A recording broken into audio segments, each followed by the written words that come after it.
The Select Committee to investigate the January 6th attack on the United States Capitol will be in order. Without objection, the chair is authorized to declare the committee in recess at any point. Pursuant to House Deposition Authority Regulation 10, the chair announces the committee's approval to release the deposition material presented during today's hearing. Good afternoon. At our last hearing, we told the story of a scheme driven by Donald Trump to pressure former Vice President Mike Pence to illegally overturn the election results. We showed that when the pressure campaign failed and Mike Pence fulfilled his constitutional obligation, Donald Trump turned a violent mob loose on him. We showed that the mob came within roughly 40 feet of the Vice President. Today, we'll show that what happened to Mike Pence wasn't an isolated part of Donald Trump's scheme to overturn the election. In fact, pressuring public servants into betraying their oaths was a fundamental part of the playbook. And a handful of election officials in several key states stood between Donald Trump and the upending of American democracy. As we begin today, it's important to remember when we count the votes for president, we count the votes state by state. For the most part, the candidates who win the popular vote in a state wins all the state's electoral college votes. And whoever wins a majority of the electoral college votes wins the presidency. So when Donald Trump tried to overturn the election results, he focused on just a few states. He wanted officials at the local and state level to say the vote was tainted by widespread fraud and throw out the results, even though, as we showed last week, there wasn't any voter fraud that could have overturned the election results. And like Mike Pence, these public servants wouldn't go along with Donald Trump's scheme. And when they wouldn't embrace the big lie and substitute the will of the voters with Donald Trump's will to remain in power, Donald Trump worked to ensure they faced the consequences. Threats to people's livelihood and lives, threats of violence that Donald Trump knew about and amplified. And in our other hearings, we can't just look backward at what happened in late 2020 and in the early 2021 because the danger hadn't gone away. Our democracy endured a mighty test on January 6th and in the days before. We say our institutions held. But what does that really mean? Democratic institutions aren't abstractions or ideas. They are local officials who oversee elections, secretaries of state, people in whom we placed our trust that they'll carry out their duties. But what if they don't? 2 weeks ago, New Mexico held its primary elections. One county commission refused to certify the results, citing vague, unsupported claims dealing with Dominion voting machines. The court stepped in, saying New Mexico law required the commission to certify the results. 2 of the 3 members of the commission finally relented. One still refused, saying his vote, quote, isn't based on any evidence, it's not based on any facts, it's only based on my gut feeling and my own intuition, and that's all I need. By the way, a few months ago, this county commissioner was found guilty of illegally entering the Capitol grounds on January 6th. This story reminds us of a few things. First, as we've shown in our previous hearings, claims that widespread voter fraud tainted the 2020 presidential election have always been a lie. Donald Trump knew they were a lie, and he kept amplifying them anyway. Everything we described today, the relentless, destructive pressure campaign on state and local officials, was all based on a lie. Donald Trump knew it, he did it anyway. Second, the lie hasn't gone away. It's corrupting our democratic institutions. People who believe that lie are now seeking positions of public trust. And as seen in New Mexico, their oath to be to the people they serve will take a backseat to their commitment to the big lie. If that happens, who will make sure our institutions don't break under the pressure? We won't have close calls. We'll have a catastrophe. My distinguished colleague from California, Mr. Schiff, will present much of the Select Committee's finding on this matter. First, I'm pleased to recognize our Vice Chair, Ms. Cheney of Wyoming, for any opening statement she'd care to offer. Thank you very much, Mr. Chairman. Today, we will begin examining President Trump's effort to overturn the election by exerting pressure on state officials and state legislatures. Donald Trump had a direct and personal role in this effort, as did Rudy Giuliani, as did John Eastman. In other words, the same people who were attempting to pressure Vice President Mike Pence to reject electoral votes illegally were also simultaneously working to reverse the outcome of the 2020 election at the state level. Each of these efforts to overturn the election is independently serious. Each deserves attention both by Congress and by our Department of Justice. But as the federal court has already indicated, these efforts were also part of a broader plan. And all of this was done in preparation for January 6th. I would note 2 points for particular focus today. First, today you will hear about calls made by President Trump to officials of Georgia and other states. As you listen to these tapes, keep in mind what Donald Trump already knew at the time he was making those calls. He had been told over and over again that his stolen election allegations were nonsense. For example, this is what former Attorney General Bill Barr said to President Trump about allegations in Georgia. We took a hard look at this ourselves, and based on our review of it, including the interviews of the key witnesses, the Fulton County allegations had no merit. The ballots under the table were legitimate ballots. They weren't in a suitcase. They had been pre-opened for eventually feeding into the machine. All the stuff about the water leak and that there was some subterfuge involved. We felt there was some confusion, but there was no evidence of a subterfuge to create an opportunity to feed things into the count. And so we didn't see any evidence of fraud in the Fulton County episode. And Acting Deputy Attorney General Richard Donahue told Donald Trump this. And I said something to the effect of, sir, we've done dozens of investigations, hundreds of interviews. The major allegations are not supported by the evidence developed. Mr. Trump was told by his own advisors that he had no basis for his stolen election claims, yet he continued to pressure state officials to change the election results. Second, you will hear about a number of threats and efforts to pressure state officials to reverse the election outcome. One of our witnesses today, Gabriel Sterling, explicitly warned President Trump about potential violence on December 1st, 2020, more than a month before January 6th. You will see excerpts from that video repeatedly today. It has all gone too far. All of it. Joe DeGenova today asked for Chris Krebs, a patriot who ran CISA, to be shot. A 20-something tech in Gwinnett County today has death threats and a noose put out saying he should be hung for treason because he was transferring a report on batches from an EMS to a county computer so he could read it. It has to stop.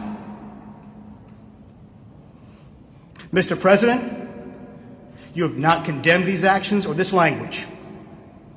Senators, you have not condemned this language or these actions. This has to stop. We need you to step up, and if you're going to take a position of leadership, show some.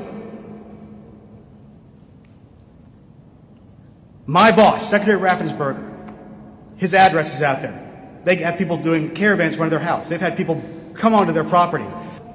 It has to stop. This is elections.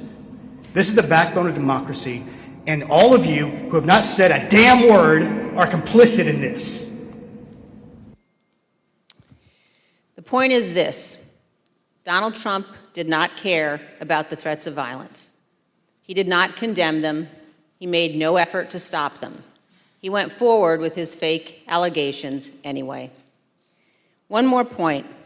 I would urge all of those watching today to focus on the evidence the committee will present.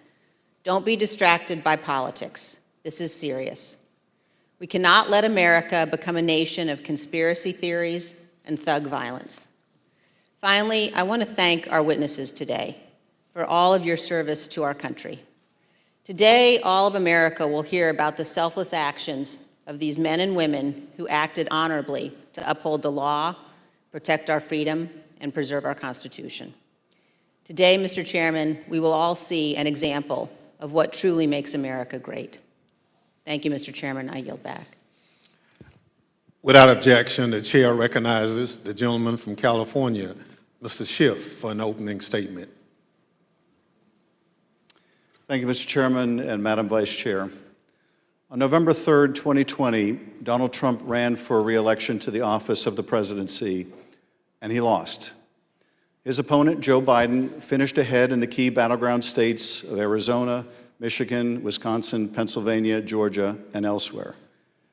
Nevertheless, and for the first time in history, the losing presidential candidate fought to hold on to power. As we have seen in previous hearings, he did so through a variety of means. On Election Day, he sought to stop the counting of the vote, knowing that the millions of absentee ballots elections officials would be counting on Election Day and thereafter would run strongly against him and deliver a victory to Joe Biden. Next, and when he could not stop the counting, he tried to stop state legislatures and governors from certifying the results of the election. He went to court and filed dozens of frivolous lawsuits, making unsubstantiated claims of fraud. When that too failed, he mounted a pressure campaign directed at individual state legislators to try to get them to go back into session and either declare him the winner, decertify Joe Biden as the winner, or send two slates of electors to Congress, one for Biden and one for him, and pressure Vice President Pence to choose him as the winner. But the state legislatures wouldn't go along with this scheme, and neither would the vice president. None of the legislatures agreed to go back into special session and declare him the winner. No legitimate state authority in the states Donald Trump lost would agree to appoint fake Trump electors and send them to Congress. But this didn't stop the Trump campaign either. They assembled groups of individuals in key battleground states and got them to call themselves electors, created phony certificates associated with these fake electors, and then transmitted these certificates to Washington and to the Congress to be counted during the joint session of Congress on January 6th. None of this worked. But according to Federal District Judge David Carter, former President Trump and others likely violated multiple federal laws by engaging in this scheme, including conspiracy to defraud the United States. You will hear evidence of the former president and his top advisors' direct involvement in key elements of this plot, or what Judge Carter called a coup in search of a legal theory. For as the judge explained, President Trump's pressure campaign to stop the electoral count did not end with Vice President Pence. It targeted every tier of federal and state elected officials. Convincing state legislatures, he said, to certify competing electors was essential to stop the count and ensure President Trump's re-election. As we have seen in our prior hearings, running through this scheme was a big lie that the election was plagued with massive fraud and somehow stolen. You'll remember what the president's own Attorney General, Bill Barr, said he told the president about these claims of massive fraud affecting the outcome of the election. And I told him that the stuff that his people were shoveling out to the public was bullshit. I mean, that the claims of fraud were bullshit. The president's lie was and is a dangerous cancer on the body politic. If you can convince Americans that they cannot trust their own elections, that any time they lose it is somehow illegitimate, then what is left but violence to determine who should govern? This brings us to the focus of today's hearing. When state elections officials refused to stop the count, Donald Trump and his campaign tried to put pressure on them. When state executive officials refused to certify him the winner of states he lost, he applied more pressure. When state legislators refused to go back into session and appoint Trump electors, he amped up the pressure yet again. Anyone who got in the way of Donald Trump's continued hold on power after he lost the election was the subject of a dangerous and escalating campaign of pressure. This pressure campaign brought angry phone calls and texts, armed protests, intimidation, and all too often, threats of violence and death. State legislators were singled out. So too were statewide elections officials. Even local elections workers, diligently doing their jobs, were accused of being criminals and had their lives turned upside down. As we will show, the president's supporters heard the former president's claims of fraud and the false allegations he made against state and local officials as a call to action. Stop the steal! Stop the steal! Stop the steal! You're a threat to democracy! You're a threat to free and honest election!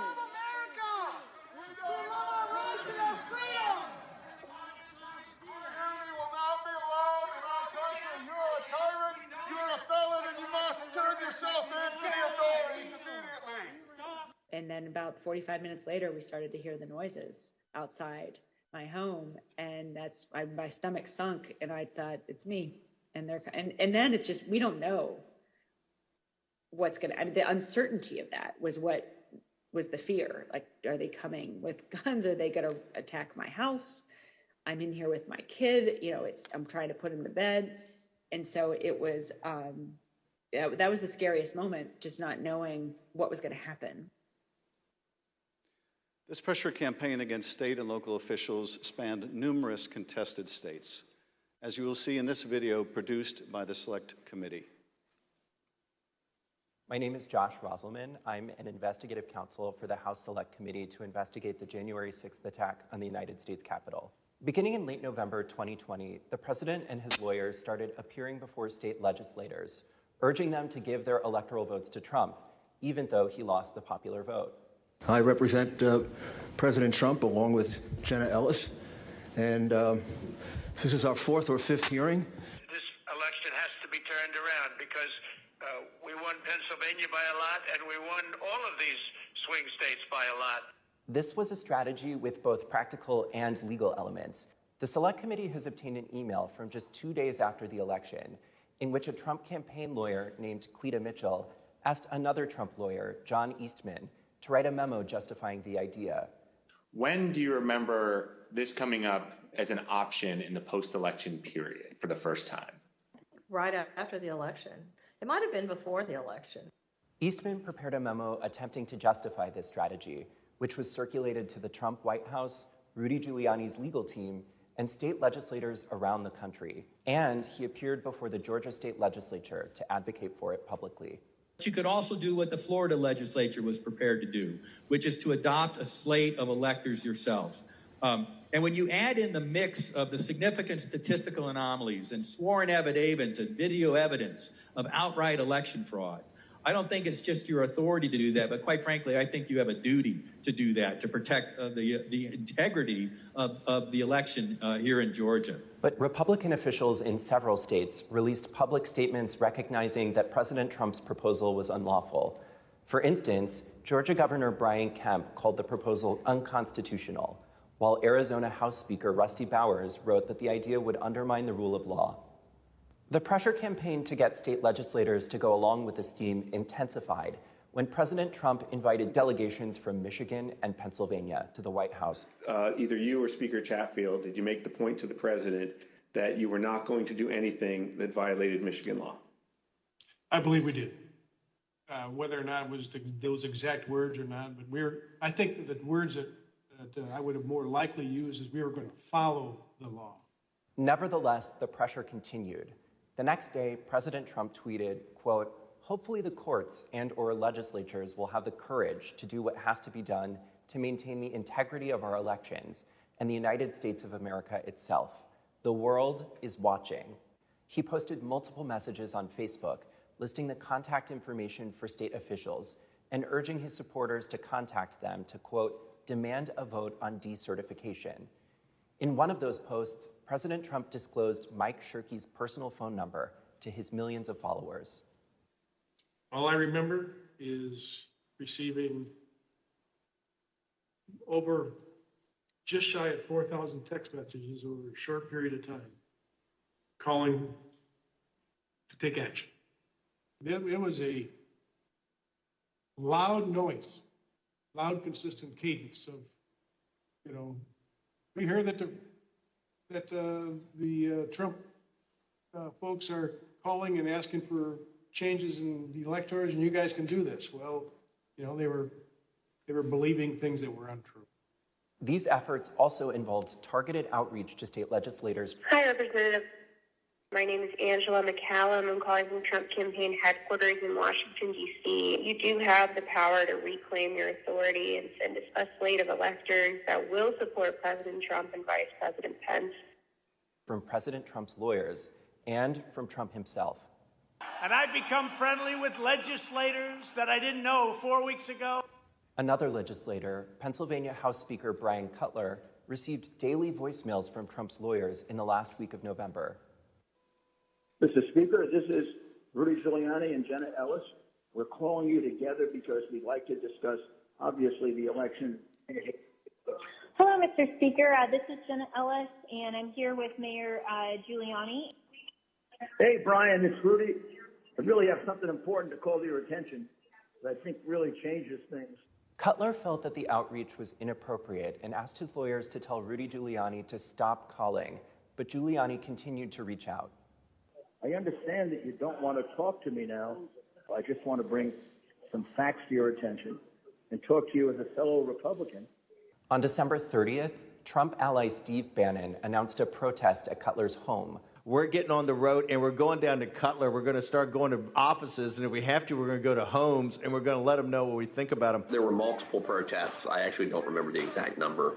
There was at least 3, I think, outside either my district office or my home.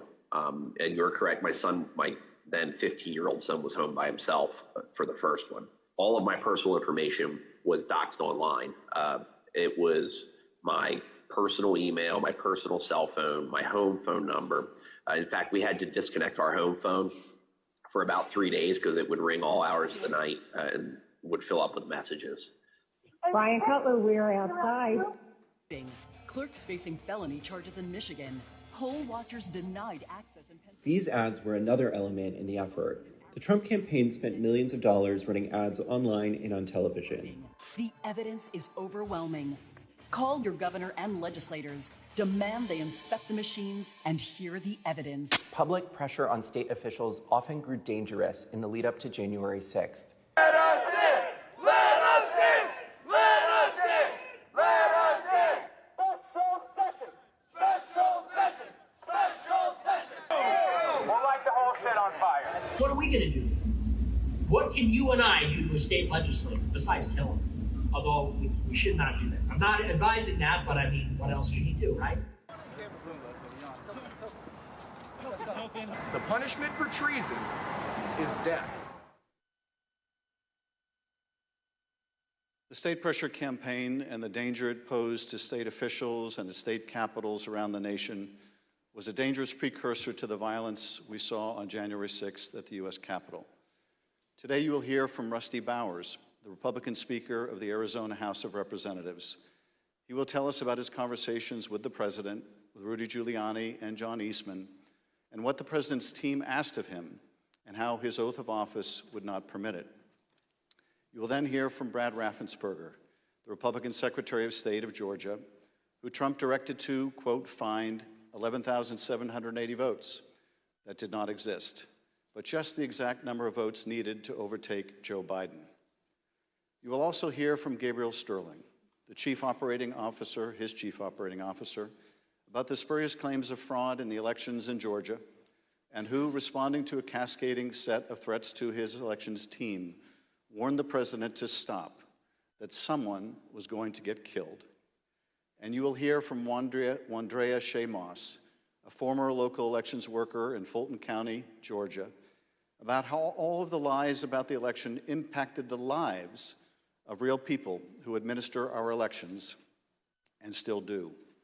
You will hear what they experienced when the most powerful man in the world, the President of the United States, sought to cling to power after being voted out of office by the American people. The system held, but barely. And the system held because people of courage, Republicans and Democrats, like the witnesses you will hear today, put their oath to the country and Constitution above any other consideration. They did their jobs, as we must do ours. Thank you, Mr. Chairman, and I yield back. I now welcome our first panel of witnesses. We're joined today by a distinguished legislator from Arizona, Rusty Bowers, who's a Republican Speaker of the Arizona House of Representatives. Mr. Bowers was first elected to the state legislature in 1993 and has served as Speaker since 2019. Welcome, Speaker Bowers. Brad Ratzensberger is the 29th Secretary of State of Georgia, serving in this role since 2019. As an elected official and a Republican, Secretary Ratzensberger is responsible for supervising elections in Georgia and maintaining the state's public records. Welcome, Mr. Secretary. Gabriel Sterling is the Chief Operating Officer in the Georgia Secretary of State's office. Mr. Sterling was the statewide voting systems implementation manager for the 2020 election in Georgia, responsible for leading the Secretary of State's response to the COVID pandemic and rolling out modernized voting equipment. I will swear in our witnesses. The witnesses will please stand and raise their right hand. Do you swear or affirm on the penalty of perjury that the testimony you're about to give is the truth, the whole truth, and nothing but the truth, so help you God? Thank you. Please be seated. Let the record reflect that the witnesses answered in the affirmative. Speaker Bowers, thank you for being with us today. You're the Speaker of the Arizona House and a self-described conservative Republican. You campaigned for President Trump and with him during the 2020 election. Is it fair to say that you wanted Donald Trump to win a second term in office? Please. Yes, sir. Thank you. And is it your understanding that President Biden was the winner of the popular vote in Arizona in 2020? Yes, sir. Thank you. Pursuant to Section 5C8 of House Resolution 503, the chair recognizes the gentleman from California, Mr. Schiff, for questions. Speaker Bowers, thank you for being with us today. Before we begin with the questions that I had prepared for you, I wanted to ask you about a statement that former President Trump issued, which I received just prior to the hearing. Have you had a chance to review that statement? My counsel called from Arizona and read it to me. Yes, sir. In that statement, I won't read it in its entirety. Former President Trump begins by calling you a rhino, Republican in name only. He then references a conversation in November 2020 in which he claims that you told him that the election was rigged and that he had won Arizona. To quote the former president, during the conversation, He told me the election was rigged and that I won Arizona, unquote. Did you have such a conversation with the president? I did have a conversation with the president. That certainly isn't it, but there were parts of it that are true, but there are parts that are not, sir. And the part that I read you, is that false? Anywhere, anyone, anytime has said that I said the election was rigged, that would not be true. And when the former president in his statement today claimed that you told him that he won Arizona, is that also false? That is also false.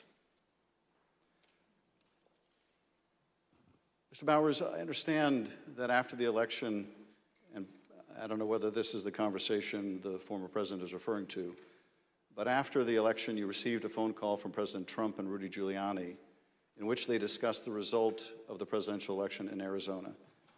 If you would, tell us about that call and whether the former president or Mr. Giuliani raised allegations of election fraud. Thank you. My wife and I had returned from attending our church meetings. It was on a Sunday, and we were still in the driveway, and I had received a call from a colleague telling me that the White House was trying to get in touch with her and I, and that she said, please, if you get a call, let's try to take this together. Immediately, I saw that the White House on my Bluetooth was calling, and I took the call and was asked by I would presume the operator at the White House if I would hold for the president, which I did, and Mr. Giuliani came on first, and niceties, then Mr. Trump, President Trump, then President Trump came on, and we initiated a conversation. During that conversation, did you ask Mr. Giuliani for proof of these allegations of fraud that he was making? On multiple occasions, yes. And when you asked him for evidence of this fraud, what did he say? He said that they did have proof, and I asked him, do you have names? For example, we have 200,000 illegal immigrants, some large number, 5,000 or 6,000 dead people, etc. And I said, do you have their names? Yes. Will you give them to me? Yes.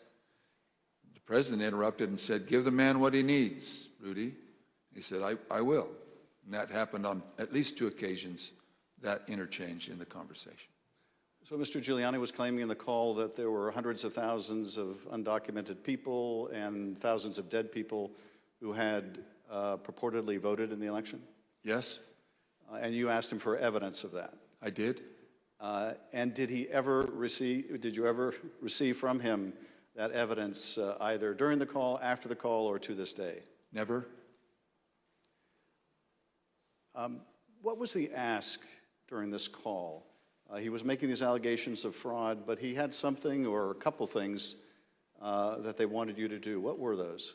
The ones I remember were first that we would hold, that I would allow an official committee at the Capitol so that they could hear this evidence and that we could take action thereafter. And I refused.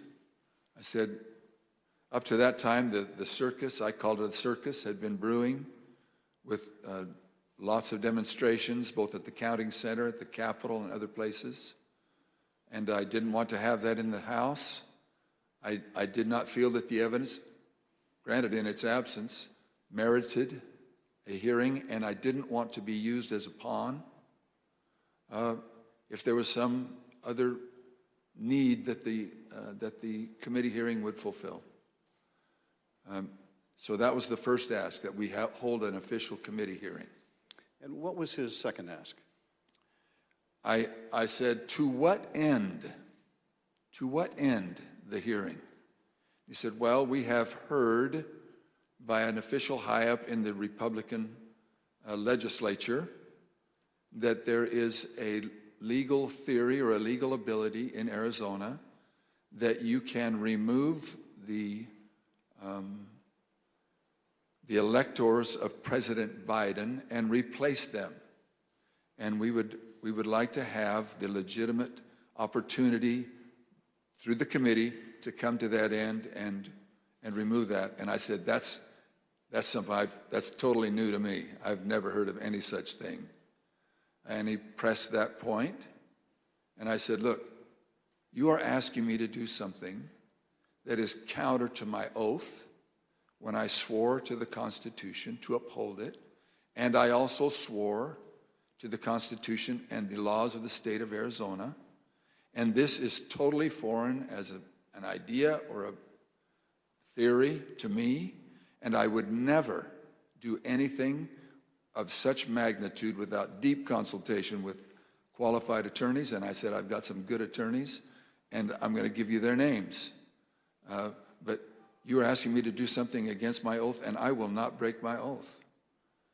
And I think that was up to that point. During the conversation, and you heard, I think, when we played a snippet of Mr. Giuliani calling other state legislators and saying that he was calling us essentially a fellow Republican. Did he make a similar appeal to you or bring up the fact that you shared a similar party? Whether it was in that call or in a later meeting, he did bring that up more than once. And how would he bring that up? He would say, aren't we all Republicans here? I would think we would get a better reception. I mean, I would think you would listen a little more open to my suggestions, that we're all Republicans. And this evidence that you asked him for that would justify this extraordinary step, I think you said they never produced. Why did you feel, either in the absence of that evidence or with it, what they were asking you to do would violate your oath to the Constitution? First of all, when the people, and in Arizona, I believe it's some 40 plus years earlier, the legislature had established the manner of electing our officials, or the electors for the presidential race. Once it was given to the people, as in Bush v. Gore, illustrated by the Supreme Court, it becomes a fundamental right of the people. So as far as I was concerned, for someone to ask me in the, I would call it a paucity, there was no evidence being presented of any strength. Evidence can be hearsay evidence, it's still evidence, but it's still hearsay. But strong judicial quality evidence, anything that would say to me, you have a doubt, deny your oath. I will not do that. And on more than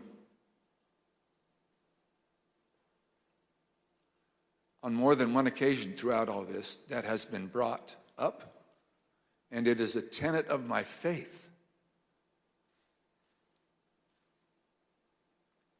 that the Constitution is divinely inspired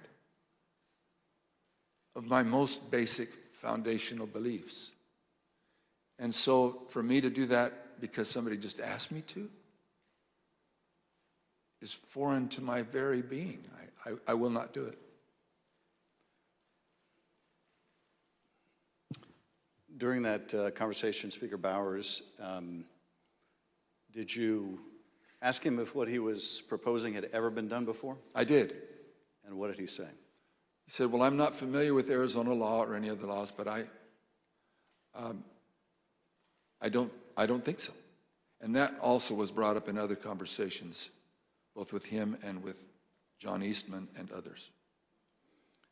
Speaker Bowers, I understand that a week after that call, Mr. Giuliani appeared with others associated with President Trump's effort to overturn the result of the election at a purported legislative hearing in a hotel ballroom in Phoenix. Was this an official hearing of the state legislature? It was not. And why was it not a real or official hearing of the legislature? A legislator can hold a group meeting. He can call it a hearing. But when they ask me to have an official hearing, we establish it by protocols, public notice, etc. It's typically held at the Capitol, but it doesn't need to be. We can authorize a hearing off campus. And in this case, I had been asked on several occasions to allow a hearing. I had denied it, but said, you're free to hold a meeting, any meeting you want, to the person who asked, and which he ultimately did. I think he was a little frustrated, but he ultimately did. This meeting was the same day, I believe, that the governor of Arizona, Doug Ducey, certified Biden as the winner of the presidential election in Arizona. Did you meet with Mr. Giuliani and his associates while they were in Phoenix sometime after that purported legislative hearing at the hotel? Yes, I did, sir. And at that meeting, did Mr. Giuliani raise any specific allegations of election fraud again?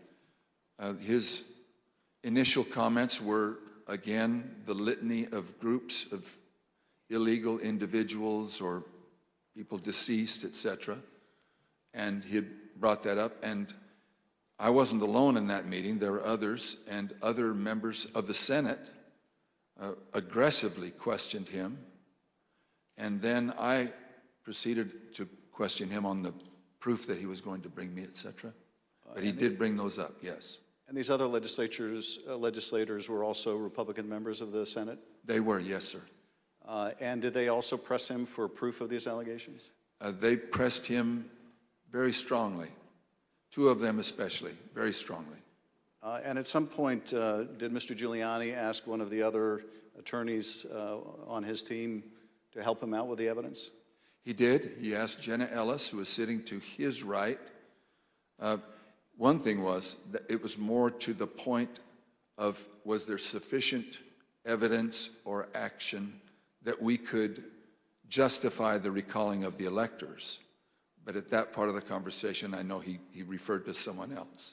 But he did ask, do we have the proof, to Jenna, Miss Ellis? And she said, yes. And I said, I want the names. Do you have the names? Yes. Do you have how they voted? We have all the information. I said, can you get to me that information? Did you bring it with you? She said, no. Both Mr. Giuliani asked her and I asked generally if they'd brought it with them. She said, no, it's not with me, but we can get it to you. And I said, then you didn't bring me the evidence, which was repeated in different iterations for some period of time. At some point, did one of them make a comment that they didn't have evidence, but they had a lot of theories? That was Mr. Giuliani. And what exactly did he say, and how did that come up? My recollection, he said, we've got lots of theories, we just don't have the evidence. And I don't know if that was a gaffe, or maybe he didn't think through what he said, but both myself and others in my group, the three in my group and my council, both remembered that specifically, and afterwards we kind of laughed about it. And getting back to the ask in that phone call that preceded this meeting, he wanted you to have the legislature dismiss the Biden electors and replace them with Trump electors on the basis of these theories of fraud? He did not say it in those exact words, but he did say that Arizona law, according to what he understood, that would be allowed and that we needed to come into session to take care of that, which initiated a discussion about, again, what I can legally and not legally do, and I can't go into session in Arizona unilaterally or on my sole prerogative. In this meeting or at any other later time, did anyone provide you with evidence of election fraud sufficient to affect the outcome of the presidential election in Arizona? No one provided me ever such evidence. The Select Committee has uncovered evidence in the course of our investigation that at Stop the Steal protests at state capitals across the country, there were individuals with ties to the groups or parties involved in the January 6th attack on the U.S. Capitol. One of those incursions took place in the Arizona House of Representatives building, as you can see in this footage.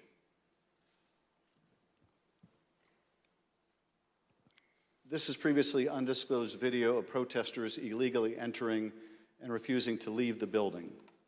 One of the individuals prominently shown in this video is Jacob Chansley. Perhaps better known as the QAnon shaman, this rioter entered the Capitol on January 6th, was photographed leaving a threatening note on the dais in the U.S. Senate chamber, and was ultimately sentenced to 41 months in prison after pleading guilty to obstruction of an official proceeding.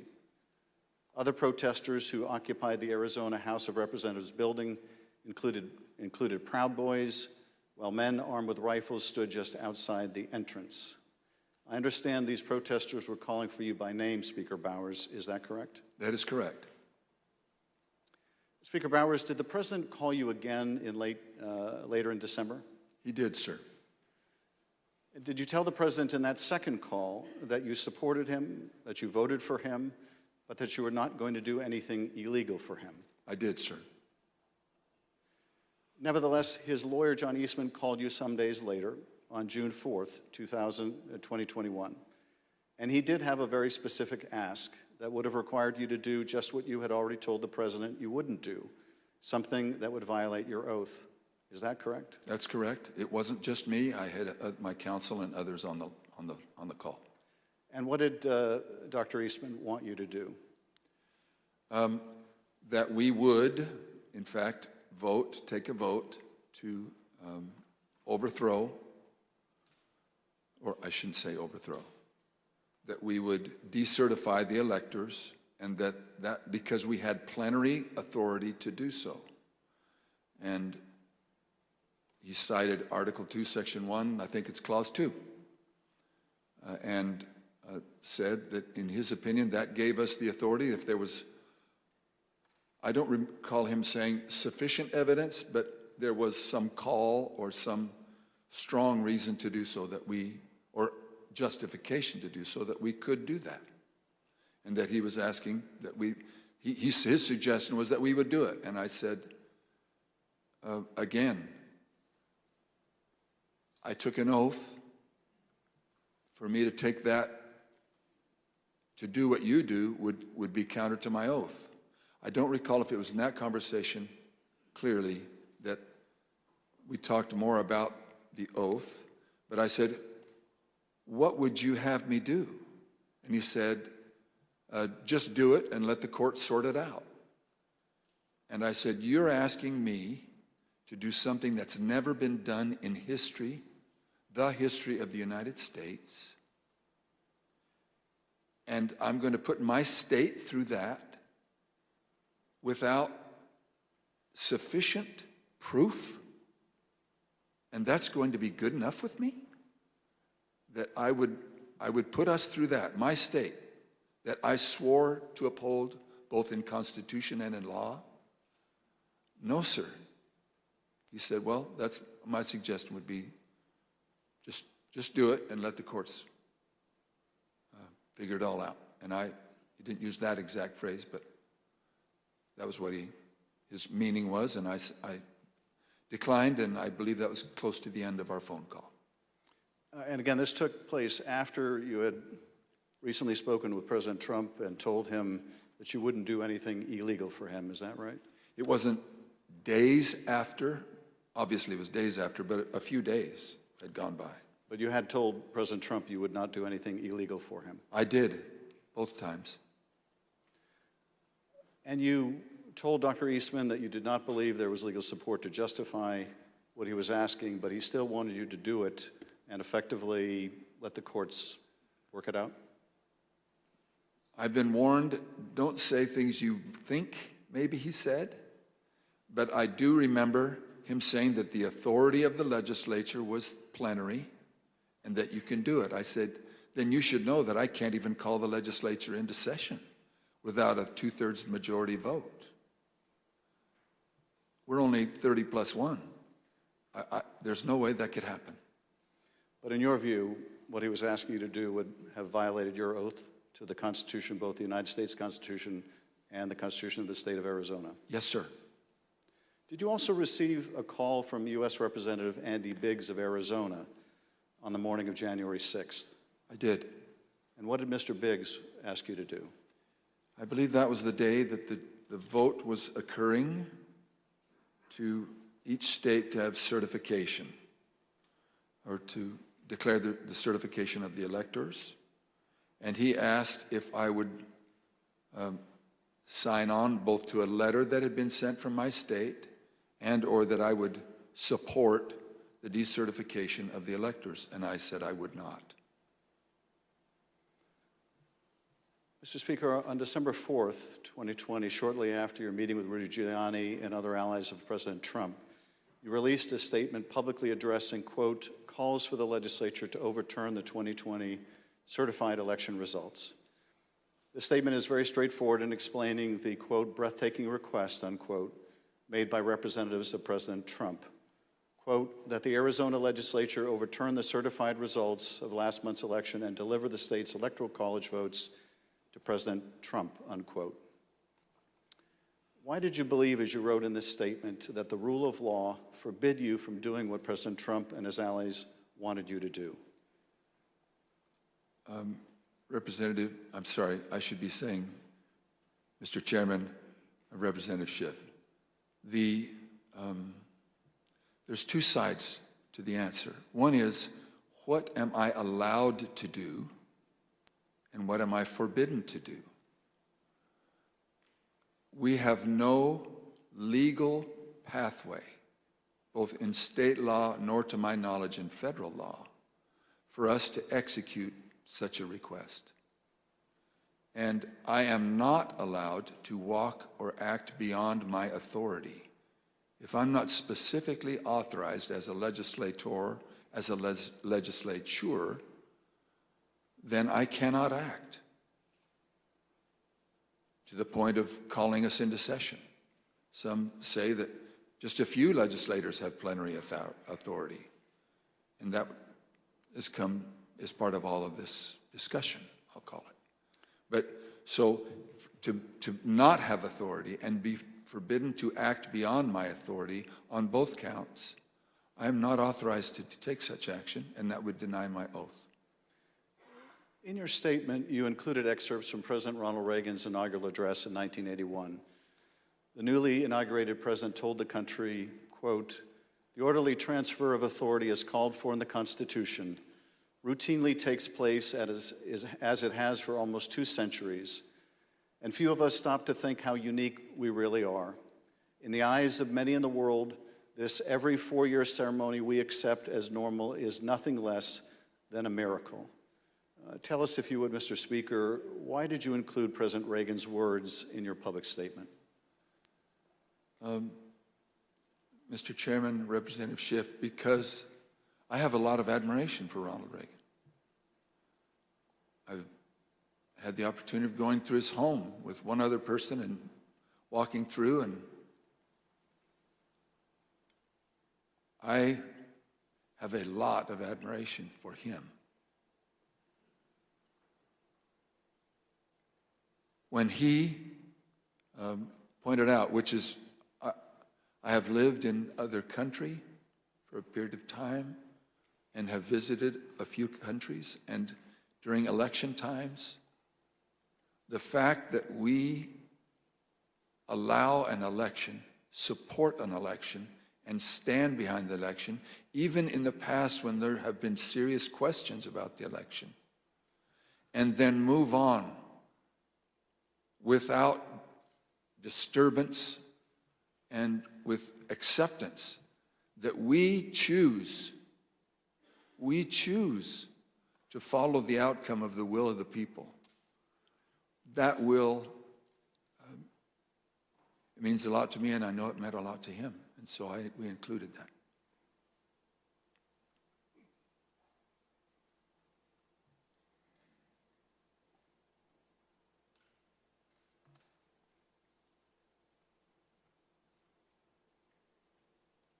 Thank you, Speaker Bowers. I now want to look even more deeply at the fake electors scheme. Every 4 years, citizens from all over the United States go to the polls to elect their president. Under our Constitution, when we cast our votes for president, we are actually voting to send electors pledged to our preferred candidate to the Electoral College. In December, the electors in each state meet, cast their votes, and send those votes to Washington. There is only one legitimate slate of electors from each state. On the 6th day of January, Congress meets in a joint session to count those votes, and the winner of the Electoral College vote becomes the president. In this next segment, you'll hear how President Trump and his campaign were directly involved in advancing and coordinating the plot to replace legitimate Biden electors with fake electors not chosen by the voters. You'll hear how this campaign convinced these fake electors to cast and submit their votes through fake certificates, telling them that their votes would only be used in the event that President Trump won his legal challenges. Yet when the president lost those legal challenges, when courts rejected them as frivolous and without merit, the fake elector scheme continued. At this point, President Trump's own lawyers, so-called Team Normal, walked away rather than participate in the plan. And his own White House counsel's office said that the plan was not legally sound. Let's play the following video produced by the Select Committee. My name is Casey Lucier. I'm an investigative counsel for the House Select Committee to investigate the January 6th attack on the United States Capitol. On November 18th, a lawyer working with the Trump campaign named Kenneth Cheesebro wrote a memo arguing that the Trump campaign should organize its own electors in the swing states that President Trump had lost. The Select Committee received testimony that those close to President Trump began planning to organize fake electors for Trump in states that Biden won in the weeks after the election. Who do you remember being involved in those early discussions around the Thanksgiving time regarding having alternate electors meet? Mr. Giuliani, several of Mr. Giuliani's associates, Mr. Meadows,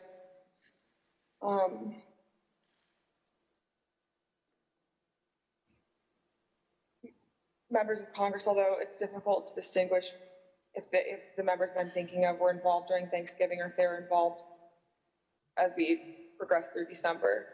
At the president's direct request, the RNC assisted the campaign in coordinating this effort. What did the president say when he called you?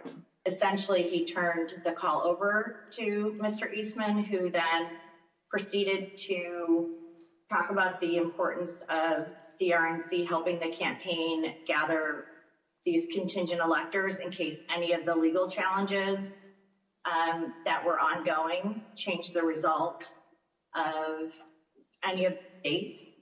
I think more just helping them reach out and assemble them. But my understanding is the campaign did take the lead, and we just were helping them in that role.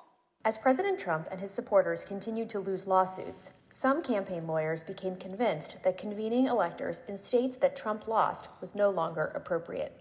I just remember I either replied or called somebody saying, unless we have litigation pending that's like in these states, like I don't think this is appropriate, or this isn't the right thing to do. I don't remember how I phrased it, but and I got into a little bit of a back and forth, and I think it was with Ken Cheesebro, where I said, all right, you just get after it. Like I'm out. At that point, I had Josh Finley email Mr. Chesbro politely to say, this is your task. You are responsible for the Electoral College issues moving forward. And this was my way of taking that responsibility to zero. The committee learned the White House counsel's office also felt the plan was potentially illegal. And so to be clear, did you hear the White House counsel's office say that this plan to have alternate electors meet and cast votes for Donald Trump in states that he had lost was not legally sound? Yes, sir. And who was present for that meeting that you remember? It was in our office. It was Mr. Meadows, Mr. Giuliani, and a few of Mr. Giuliani's associates. The Select Committee interviewed several of the individual fake electors, as well as Trump campaign staff who helped organize the effort. We were just, kind of useful idiots or rubes at that point. A strong part of me really feels that it's just kind of as the road continued and as that was failure, that got formulated as what do we have on the table? Let's just do it. And now, after what we've told you today about the Select Committee's investigation about the conclusion of the professional lawyers on the campaign staff, Justin Clark, Matt Morgan, and Josh Finley, about their unwillingness to participate in the convening of these electors, how does that contribute to your understanding of these issues? I'm angry. Because I think in a sense, no one really cared if people were potentially putting themselves in jeopardy. Would you have not wanted to participate in this any further as well? I absolutely would not have. Had I known that the three main lawyers for the campaign that I'd spoken to in the past and were leading up were not on board, Yeah. I was told that these would only count if a court ruled in our favor. So that would have been using our electors, it would have been using our electors in ways that we weren't told about, and we wouldn't have supported. Documents obtained by the Select Committee indicate that instructions were given to the electors in several states that they needed to cast their ballots in complete secrecy. Because this scheme involved fake electors, those participating in certain states had no way to comply with state election laws, like where the electors were supposed to meet. One group of fake electors even considered hiding overnight to ensure that they could access the state capitol, as required in Michigan. Did Mr. Norton say who he was working with at all on this effort to have electors meet? He said he was working with the president's campaign. He told me that the Michigan Republican electors were planning to meet in the Capitol and hide overnight so that they could fulfill the role of casting their vote in per law in the Michigan chambers. And I told him in no uncertain terms that that was insane and inappropriate. In one state, the fake electors even asked for a promise that the campaign would pay their legal fees if they got sued or charged with a crime. Ultimately, fake electors did meet on December 14th, 2020, in Arizona, Georgia, Michigan, Pennsylvania, New Mexico, Nevada, and Wisconsin. At the request of the Trump campaign, the electors from these battleground states signed documents falsely asserting that they were the, quote, duly elected electors from their state, and submitted them to the National Archives and to Vice President Pence in his capacity as President of the Senate. Here is what some of the fake elector certificates look like as compared to the real ones. But these ballots had no legal effect. In an email produced to the Select Committee, Dr. Eastman told a Trump campaign representative that it did not matter that the electors had not been approved by a state authority. Quote, the fact that we have multiple slates of electors demonstrates the uncertainty of either. That should be enough. He urged that Pence act boldly and be challenged. Documents produced to the Select Committee show that the Trump campaign took steps to ensure that the physical copies of the fake electors' electoral votes from 2 states were delivered to Washington for January 6th. Text messages exchanged between Republican Party officials in Wisconsin show that on January 4th, the Trump campaign asked for someone to fly their fake electors' documents to Washington. A staffer for Wisconsin Senator Ron Johnson texted a staffer for Vice President Pence just minutes before the beginning of the joint session. This staffer stated that Senator Johnson wished to hand-deliver to the Vice President the fake electors' votes from Michigan and Wisconsin. The Vice President's aide unambiguously instructed them not to deliver the fake votes to the Vice President. Even though the fake elector slates were transmitted to Congress and the executive branch, the Vice President held firm in his position that his role was to count lawfully submitted electoral votes. Joseph R. Biden, Jr. of the state of Delaware has received 306 votes. Donald J. Trump of the state of Florida has received 232 votes. Which is what he did when the joint session resumed on January 6th after the attack on the Capitol.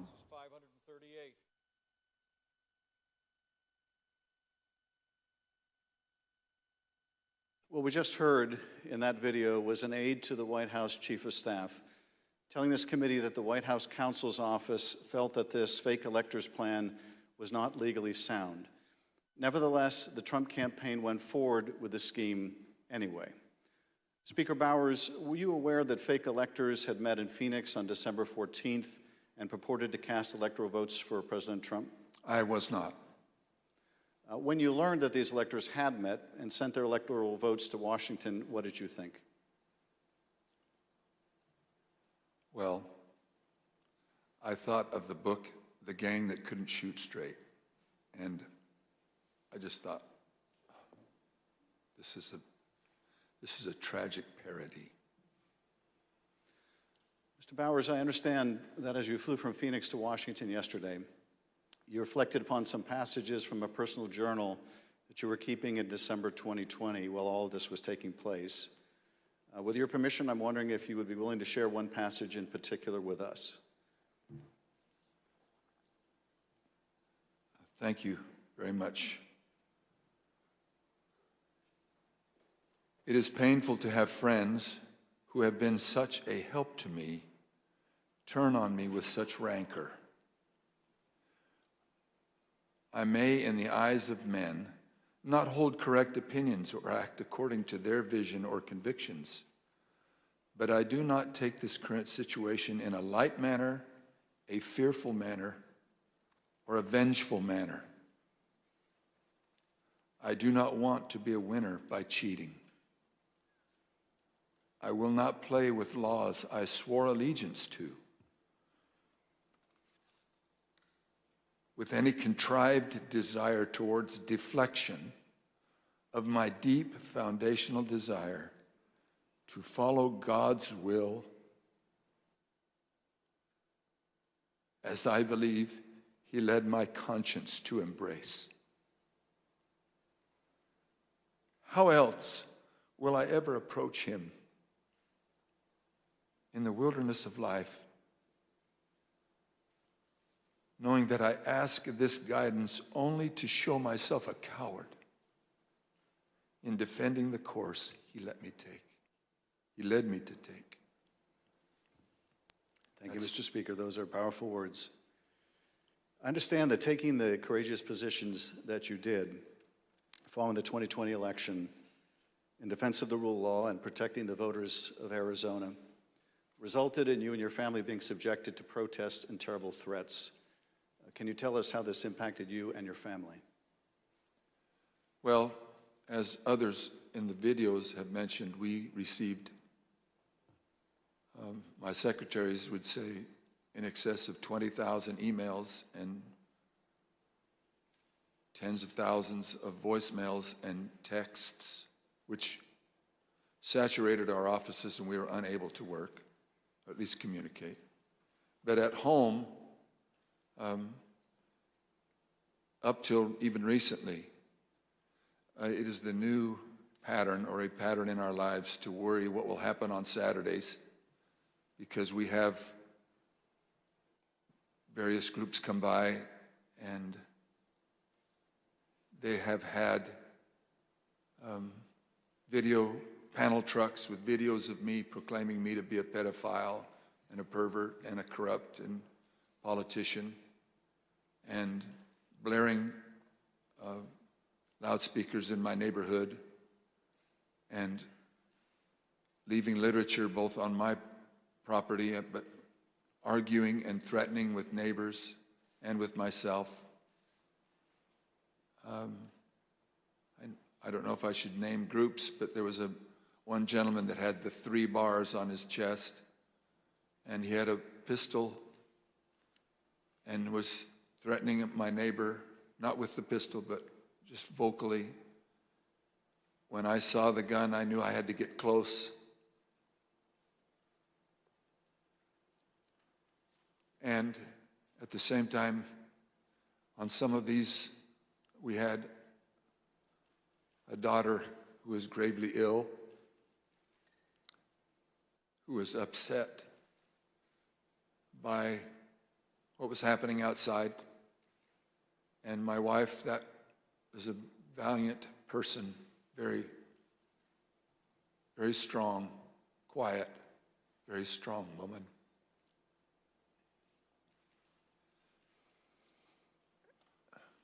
So it was disturbing. It was disturbing. Mr. Speaker, I want to thank you for your service to the state of Arizona and to the country. Mr. Chairman, at this point, I think it'd be appropriate to take a short recess. Accordingly, I reserve the balance of my time.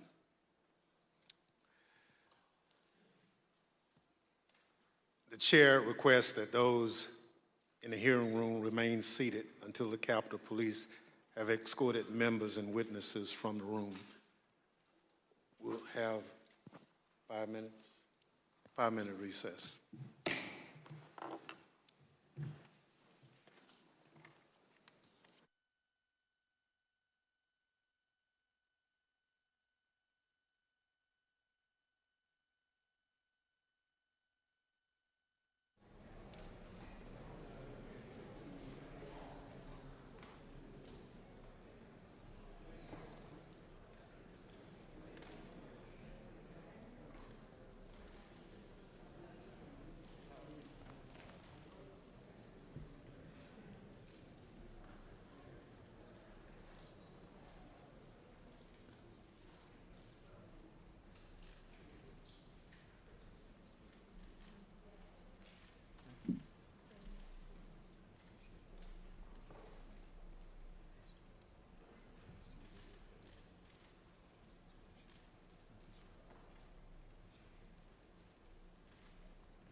committee will be in order.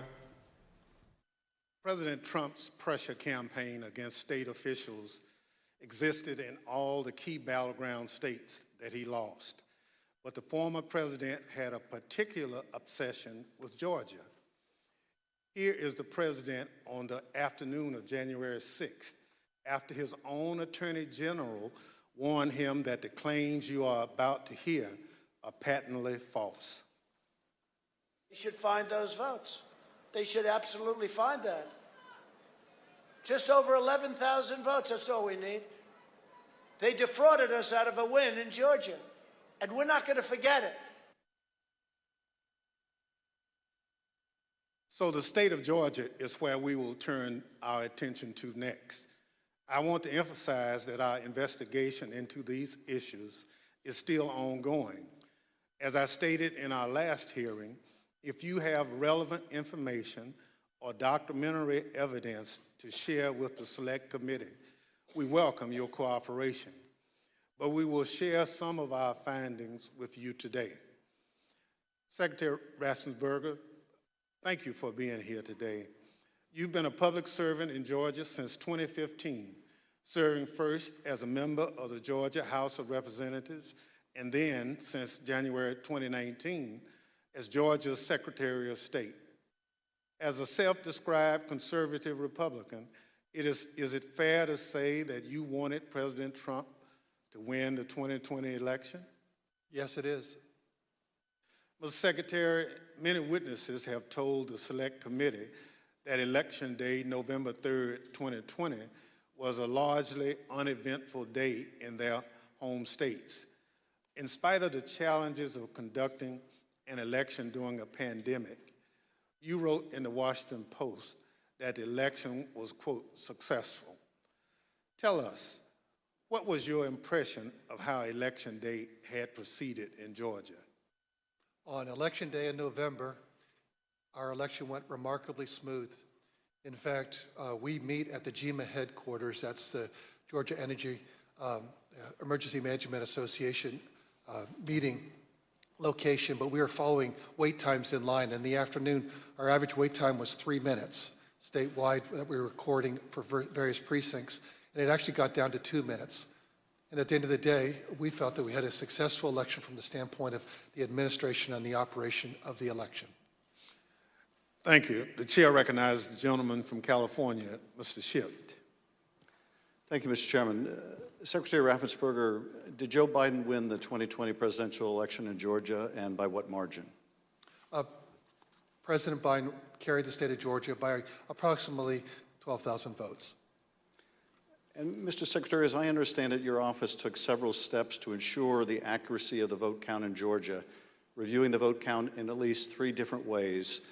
These steps included a machine recount, a forensic audit, and a full hand recount of every one of the 5 million ballots cast.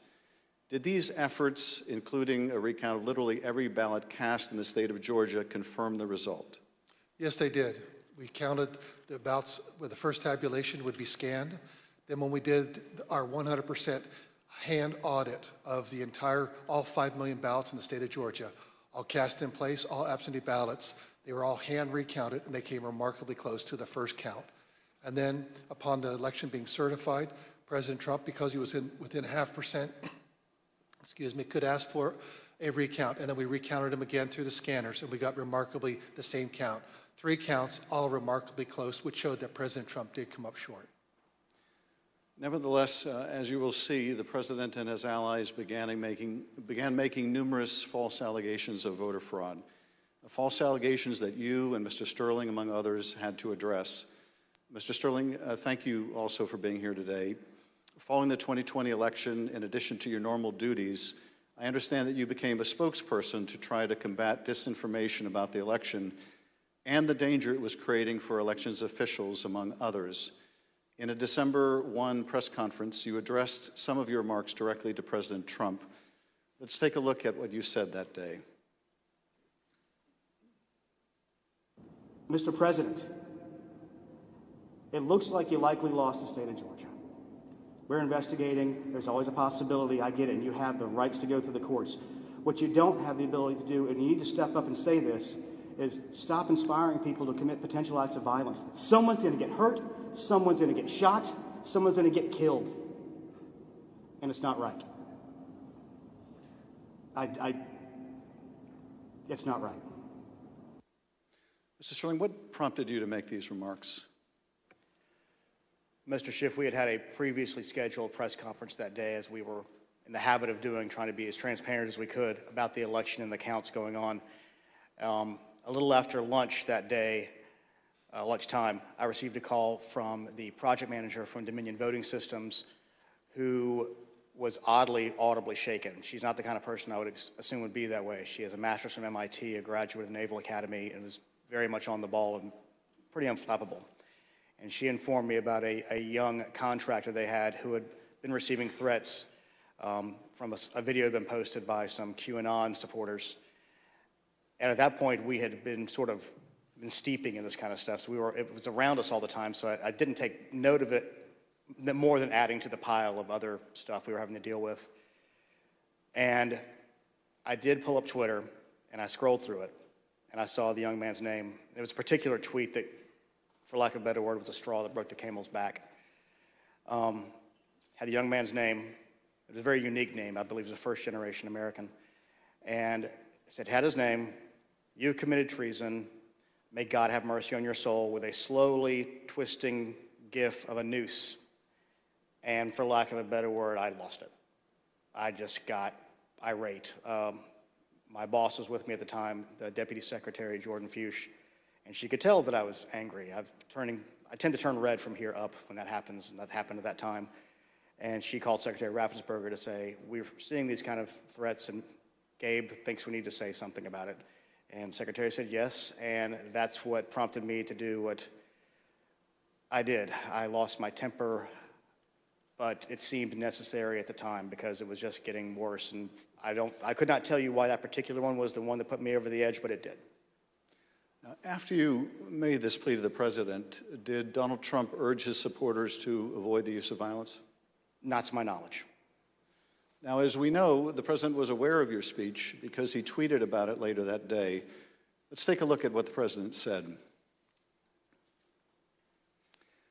In the tweet, Donald Trump claims that there was, quote, massive voter fraud in Georgia. Mr. Sterling, that was just plain false, wasn't it? Yes, sir.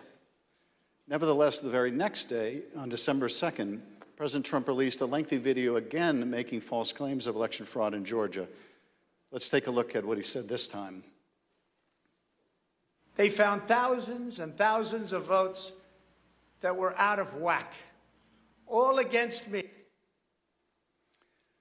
In fact, the day after Donald Trump released that video, so now we're talking just 2 days after the emotional warning that you gave that someone's going to get killed, representatives of President Trump appeared in Georgia, including Rudy Giuliani, and launched a new conspiracy theory that would take on a life of its own and threaten the lives of several innocent election workers.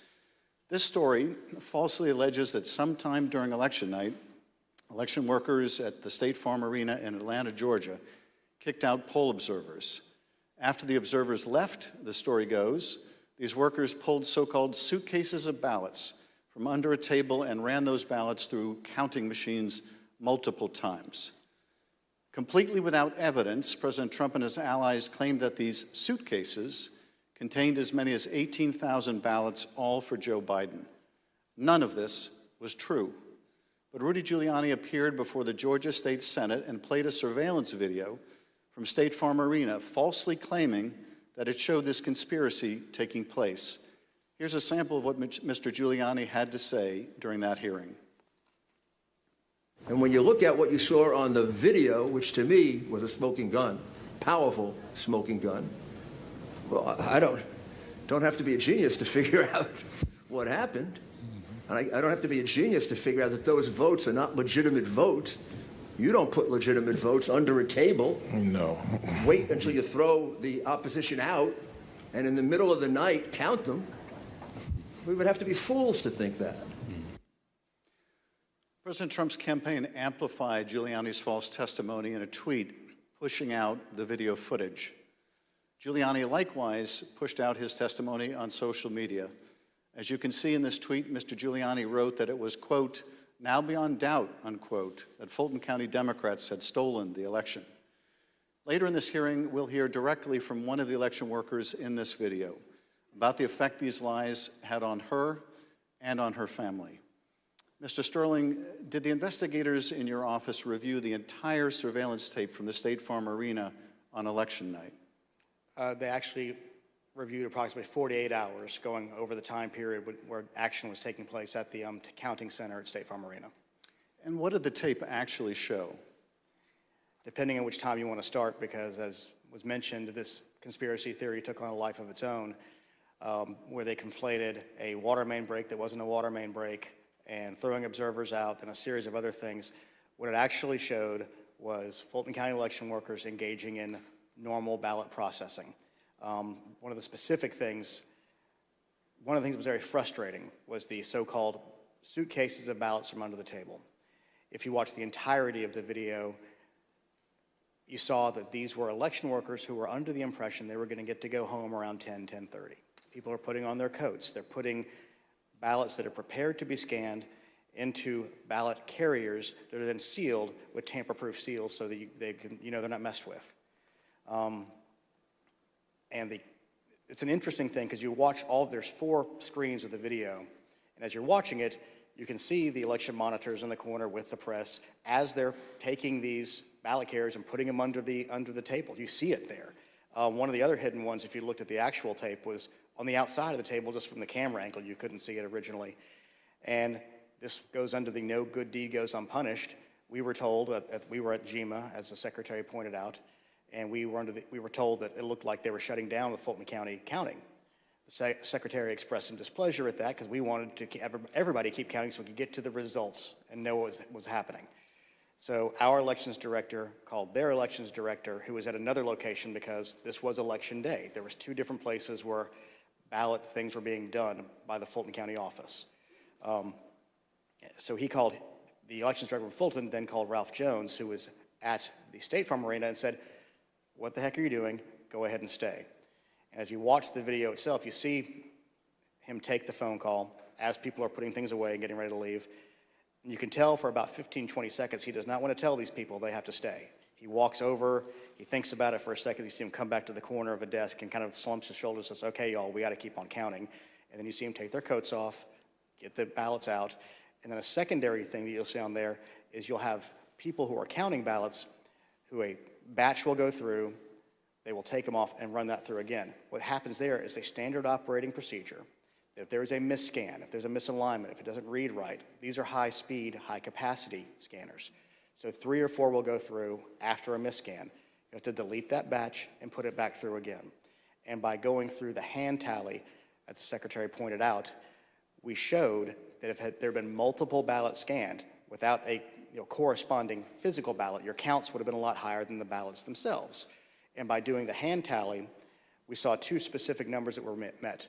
The hand tally got us to a 0.1053% off of the total votes cast and 0.0099% on the margin, which is essentially dead-on accurate. Most academic studies say on a hand tally you'll have between 1% and 2%, but because we use ballot marking devices where it's very clear what the voter intended, it made it a lot easier for us to conduct that hand count and show that none of that was true. Now, I understand that when you reviewed these tapes and did the analysis, it disproved this conspiracy theory. But you still had to take a lot of steps to try to make sure the public knew the truth about these allegations. And you did frequent briefings for the press. Let's take a look at one of those press briefings, Mr. Sterling, that you held on December 7th to make the point that you just did today. Move on to what I'm going to call Disinformation Monday. Out of the gate, many of y'all saw the videotape from State Farm Arena. I spent hours with our post-certified investigators, Justin Gray from WSB, spent hours with us going over this video to explain to people that what you saw, the secret suitcases with magic ballots, were actually ballots that had been packed into those absentee ballot carriers by the workers in plain view of the monitors and the press. And what's really frustrating is the president's attorneys had this same videotape. They saw the exact same things the rest of us could see, and they chose to mislead state senators and the public about what was on that video. I'm quite sure that they will not characterize the video if they try to enter it into evidence, because that is the kind of thing that could lead to sanctions, because it's obviously untrue. They knew it was untrue, and they continue to do things like this. Mr. Sterling, despite the efforts by your office to combat this misinformation by speaking out publicly and through local media, you were unable to match the reach of President Trump's platform and social media megaphone spreading these false conspiracy theories. What was it like to compete with a president who had the biggest bully pulpit in the world to push out these false claims? For lack of a better word, it was frustrating, but oftentimes I felt our information was getting out, but that there was a reticence of people who needed to believe it because the President of the United States, whom many looked up to and respected, was telling them it wasn't true, despite the facts. And I characterized at one point it was kind of like a shovel trying to empty the ocean. And yes, it was frustrating. I even have family members who I had to argue with about some of these things, and I would show them things, and the problem you have is you're getting to people's hearts. I remember there's one specific, an attorney that we know that we showed and walked him through, this wasn't true, okay, I get that, this wasn't true, okay, I get that, this wasn't, 5 or 6 things, but at the end he goes, I just know in my heart they cheated. That's just, and so once you get past the heart, the facts don't matter as much. And our job, from our point of view, is to get the facts out, do our job, tell the truth, follow the Constitution, follow the law, and defend the institutions, and the institutions held. Let's take a look at what you were competing with. This is the former president speaking in Georgia on December 5th. Evidence of fraud is overwhelming, and again, I'm going to ask you to look up at that very, very powerful and very expensive screen. Hidden cases of possible ballots are rolled out from under a table. 4 people under a cloud of suspicion. So, if you just take the crime of what those Democrat workers were doing, and by the way, there was no water main break. They said there was no water main break. That's 10 times more than I need to win this state. 10 times more. It's 10 times, maybe more than that, but it's 10 times more because we lost by a very close number. In this committee's hearing last Monday, we heard from senior federal law enforcement officials, from the senior-most federal law enforcement official in Atlanta at the time, U.S. Attorney for the Northern District, B.J. Pack, as well as former Attorney General Bill Barr. They both testified that the allegations were thoroughly investigated and found to have no merit. Here is U.S. Attorney Pack. Particular to Attorney General Barr, I told him that we looked into it. We've done several things, including interviewing the witnesses. I listened to the tapes and reviewed the videotape myself, and that there was nothing there. Giuliani was wrong in representing that this was a suitcase full of ballots. And here's what Attorney General Bill Barr had to say about the same allegations. Took a hard look at this ourselves, and based on our review of it, including the interviews of the key witnesses, the Fulton County allegations had no merit. We also have testimony from senior Department of Justice officials establishing that they specifically told President Trump that these allegations had been thoroughly investigated and were completely without merit. Here is Acting Deputy Attorney General Richard Donahue describing a phone conversation in which he specifically told President Trump that these allegations were false. The president kept fixating on this suitcase that supposedly had fraudulent ballots, and that the suitcase was rolled out from under the table. And I said, no, sir, there is no suitcase. You can watch that video over and over. There is no suitcase. There is a wheeled bin where they carry the ballots. No matter how many times senior Department of Justice officials, including his own Attorney General, told the president that these allegations were not true, President Trump kept promoting these lies and putting pressure on state officials to accept them. On January 2nd, the President had a lengthy telephone conversation with Secretary Ratzensberger.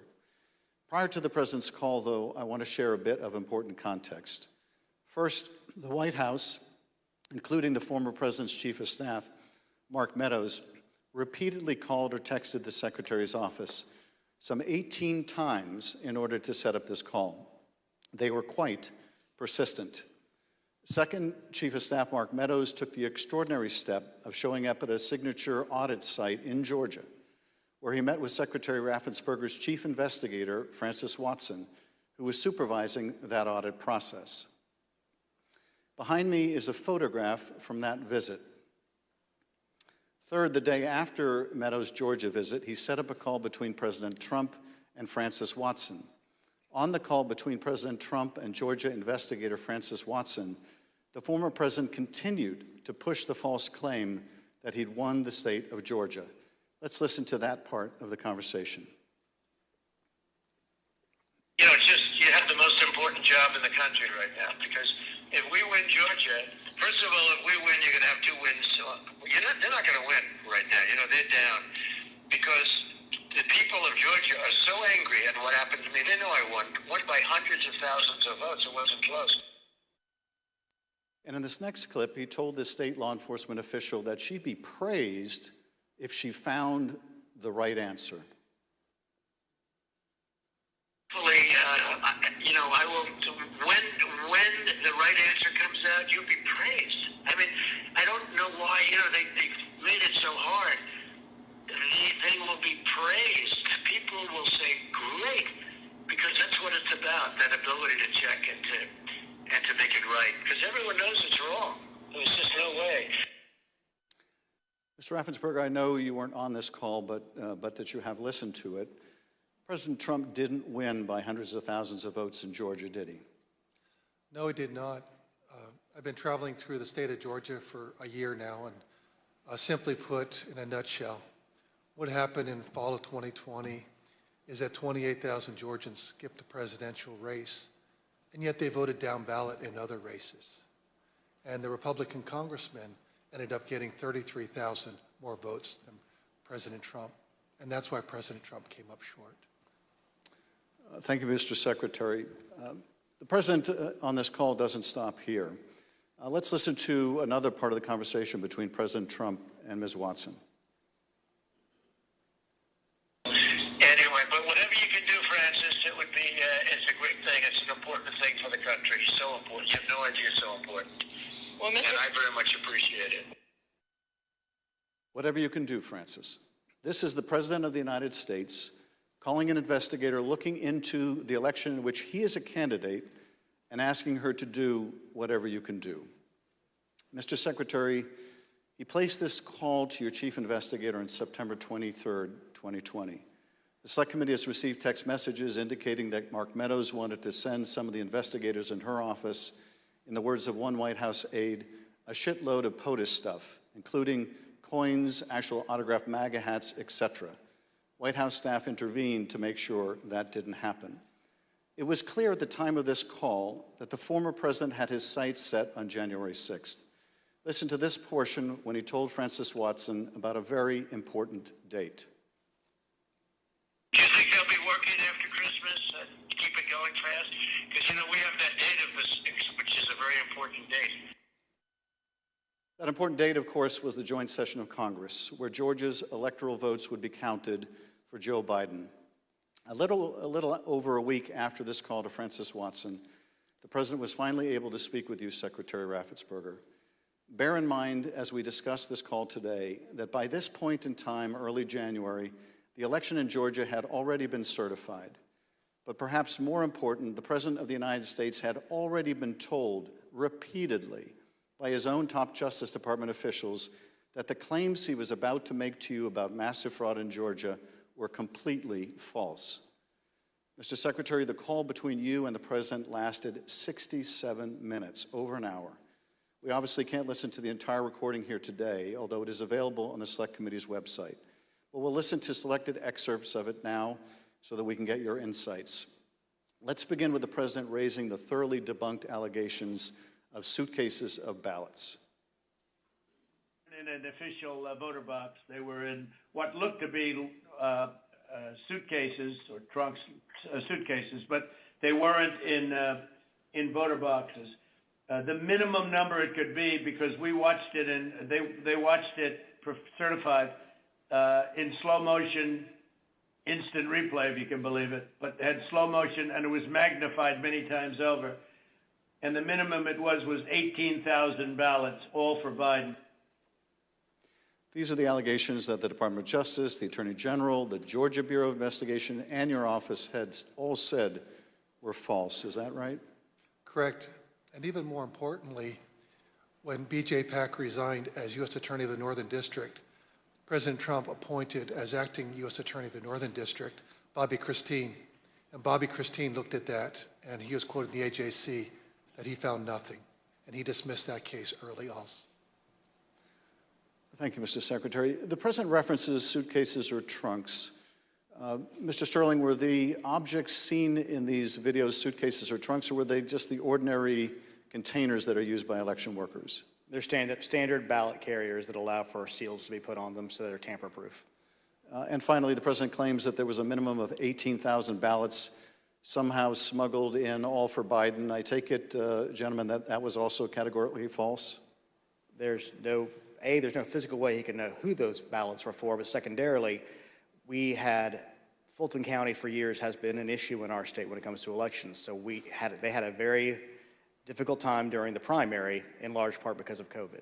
So we had put them under a consent decree the Secretary got negotiated, where we had a monitor on site. And his name is Carter Jones, and he took a notation. He had gone from State Farm to the English Street warehouse to look at election day activities, but before he left the State Farm Arena, he noted how many ballots had been counted on each one of the machines. And when he came back after we found out they were working again, he took note again when they closed.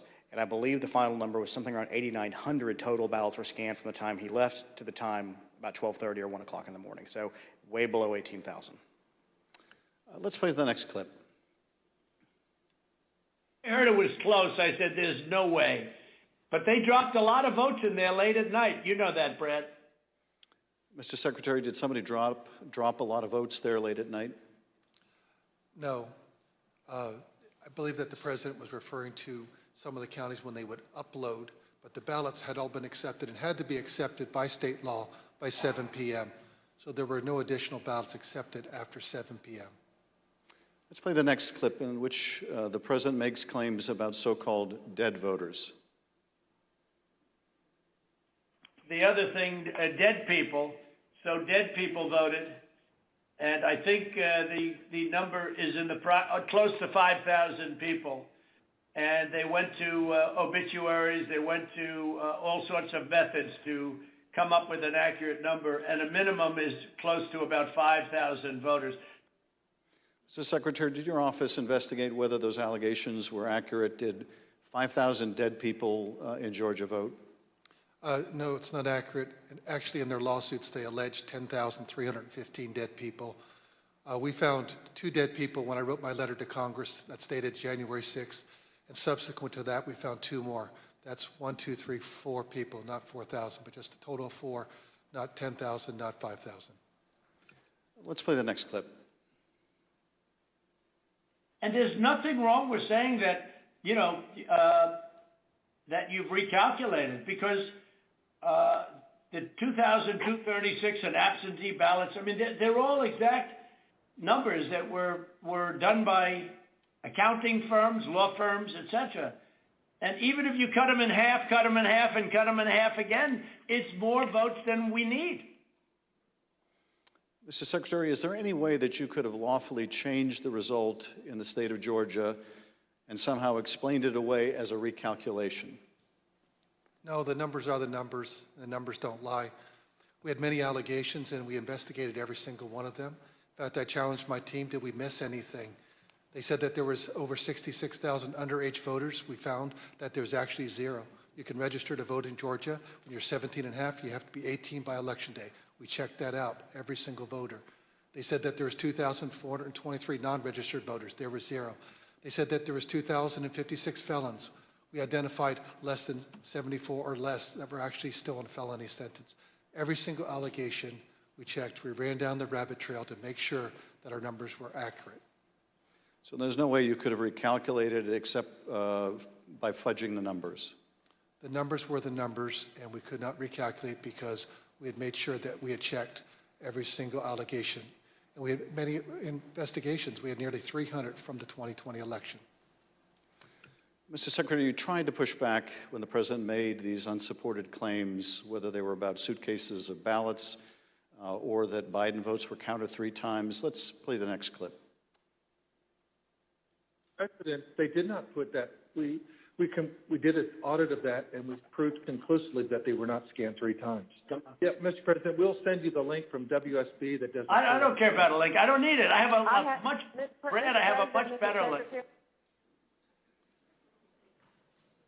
You told the president you would send him a link from WSB, which I understand is a local television station that had a unedited video from the State Farm Arena.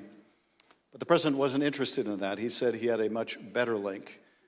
Mr. Secretary, at the time that you were on the call with the president, as we have shown, both the FBI and the Georgia Bureau of Investigation had proven these claims to be nonsense. And you told him about these investigations on the phone. Let's listen to what President Trump had to say about the state and federal law enforcement officers who investigated these false claims. There's no way they could find. Then they're incompetent. They're either dishonest or incompetent, okay? There's only 2 answers, dishonesty or incompetence. There's just no way. Look, there's no way. But the president didn't stop at insinuating that law enforcement officers were either dishonest or incompetent. He went on to suggest that you could be subject to criminal liability for your role in the matter. Before I play that portion of the conversation, I'd like to show you something that the president retweeted a couple weeks before your call with him.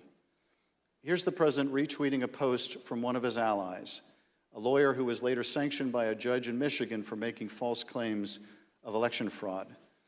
Let's take a look at that tweet. The tweet read, quote, "President Trump, @RealDonald Trump, is a genuinely good man. He does not really like to fire people. I bet he dislikes putting people in jail, especially, quote unquote, Republicans. He gave @Brian Kemp, Georgia, and @Georgia Secretary of State every chance to get it right. They refused. They will soon be going to jail." So on your call, this was not the first time the president was suggesting you might be criminally liable. With that, let's listen to this portion of the call. I think you're going to find that they are shredding ballots because they have to get rid of the ballots because the ballots are unsigned. The ballots are corrupt. And they're brand new and they don't have seals. And there's a whole thing with the ballots, but the ballots are corrupt. And you're going to find that they are, which is totally illegal. It's more illegal for you than it is for them because you know what they did and you're not reporting it. That's a criminal offense. And you can't let that happen. That's a big risk to you and to Ryan, your lawyer. That's a big risk. Secretary Ratzensberger, after making a false claim about shredding of ballots, the president suggested that you may be committing a crime by not going along with his claims of election fraud. And after suggesting that you might have criminal exposure, President Trump makes his most explicit ask of the call. Let's play a part of that conversation. So, look, all I want to do is this. I just want to find 11,780 votes, which is one more than we have, because we won the state. Mr. Secretary, was the president here asking you for exactly what he wanted? One more vote than his opponent. What I knew is that we didn't have any votes to find. We had continued to look. We investigated, like I just shared the numbers with you. There were no votes to find. That was an accurate count that had been certified. And as our general counsel said, there was no shredding of ballots. Mr. Secretary, after making this request, the president then goes back to the danger of having you deny these allegations of fraud. Let's listen to that part of the clip. And I watched you this morning, and you said, well, there was no criminality, but I mean, all of this stuff is very dangerous stuff. When you talk about no criminality, I think it's very dangerous for you to say that. Secretary Ratzensberger, you wrote about this in your book, and you said, quote, "I felt then and still believe today that this was a threat. Others obviously thought so too, because some of Trump's more radical followers have responded as if it was their duty to carry out this threat. Please tell us what you, your wife, even your daughter-in-law experienced regarding threats from Trump's more radical followers."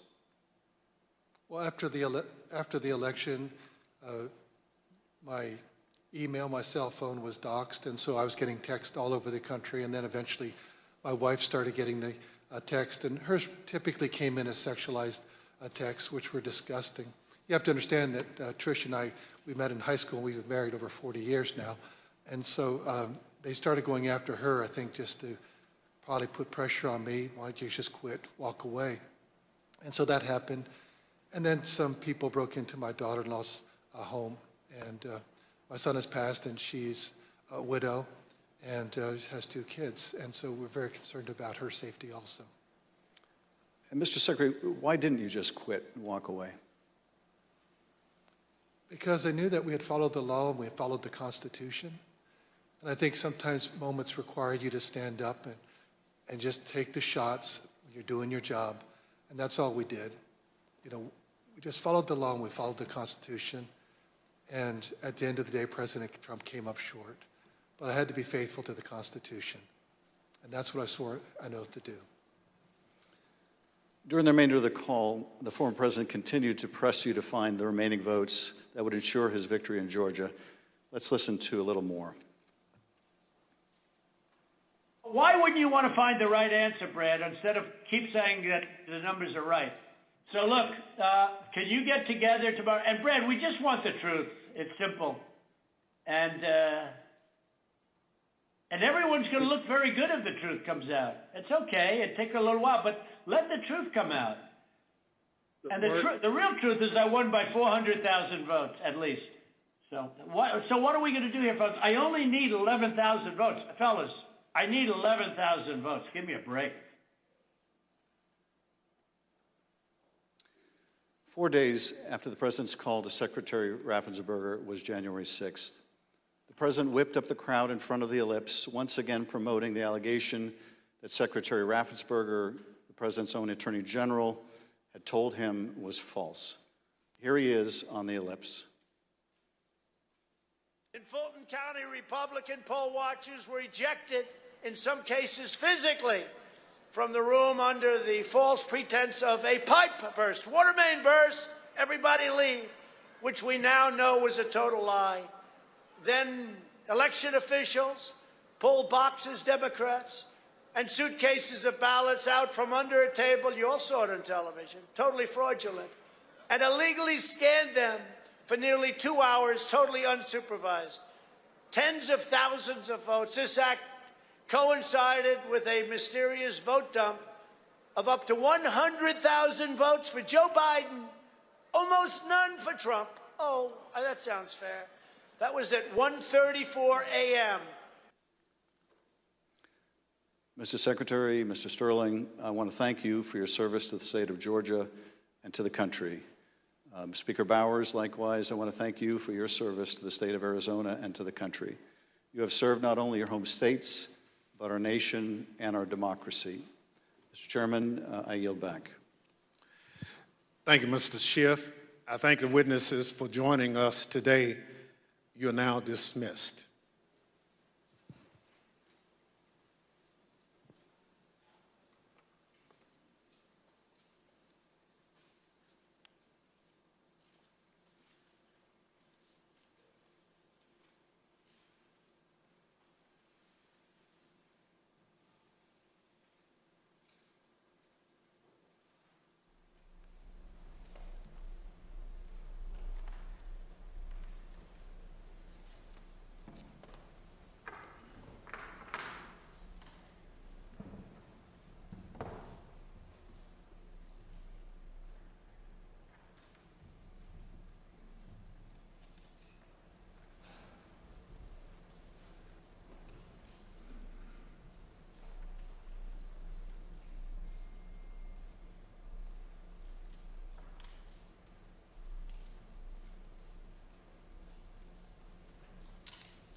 I now welcome our final witness this afternoon.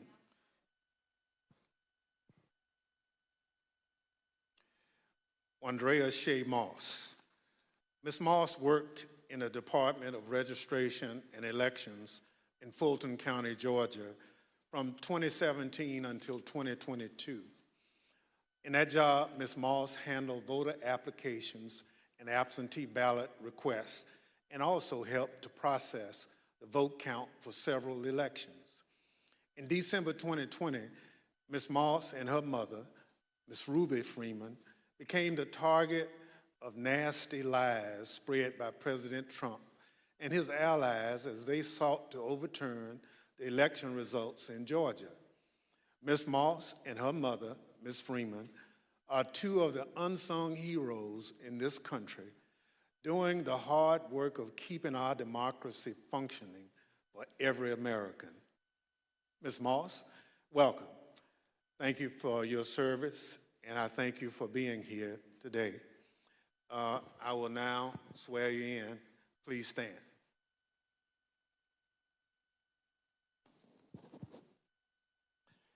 Do you swear or affirm on the penalty of perjury that the testimony you're about to give is the truth, the whole truth, and nothing but the truth, so help you God? Thank you. Please be seated. Let the record reflect that the witness answered in the affirmative.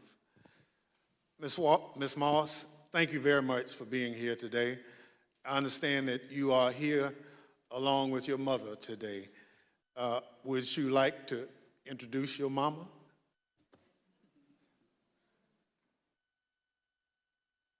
Hi, Mom. Ms. Moss, today we'll be asking you about some of the threats that you received following the 2020 election.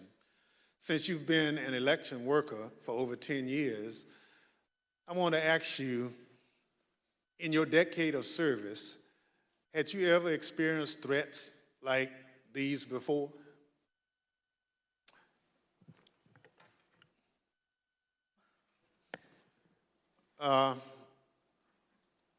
Don't be nervous. I understand.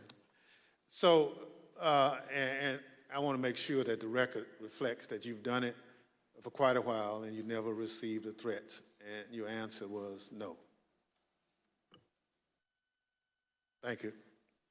Pursuant to Section 5C8 of the House Resolution 503, the chair recognizes the gentleman from California, Mr. Schiff, for questions. Good afternoon, Ms. Moss. Thank you for being here. I understand that you were employed by the Fulton County Registration and Elections Department for more than 10 years, and I understand that you love that job. Please tell us what made you so fond of the work that you did.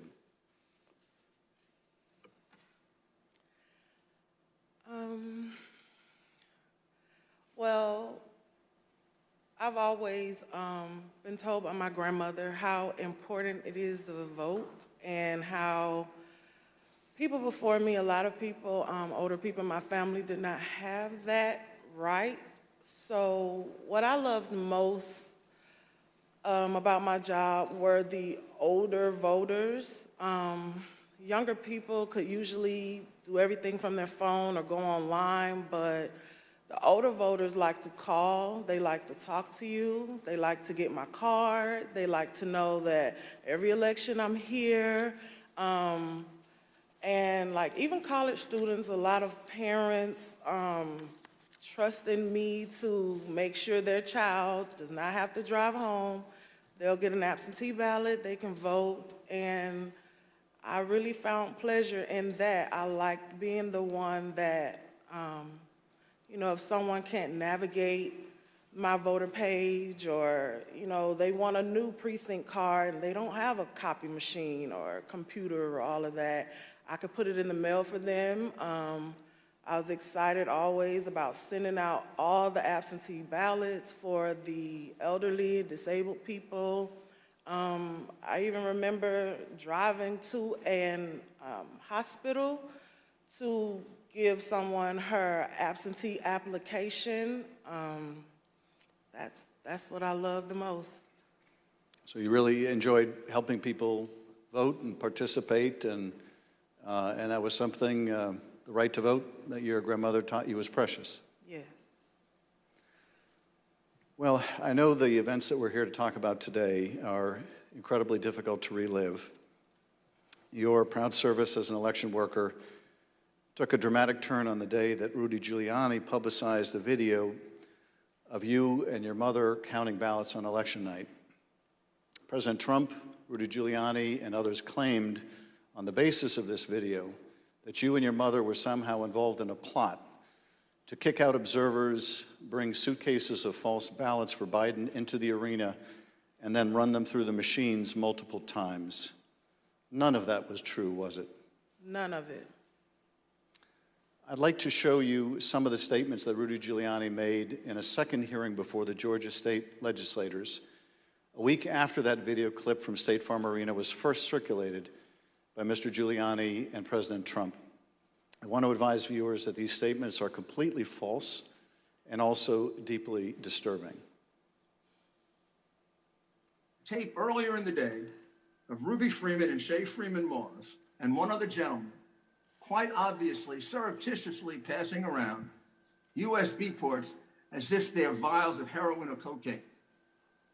I mean, it's obvious to anyone who's a criminal investigator or prosecutor they are engaged in surreptitious illegal activity again that day. And that's a week ago, and they're still walking around Georgia lying. They should have been questioned already. Their places of work, their homes should have been searched for evidence of ballots, for evidence of USB ports, for evidence of voter fraud. That video was from Rudy Giuliani's appearance at a Georgia State Senate hearing on December 10. How did you first become aware that Rudy Giuliani, the president's lawyer, was accusing you and your mother of a crime?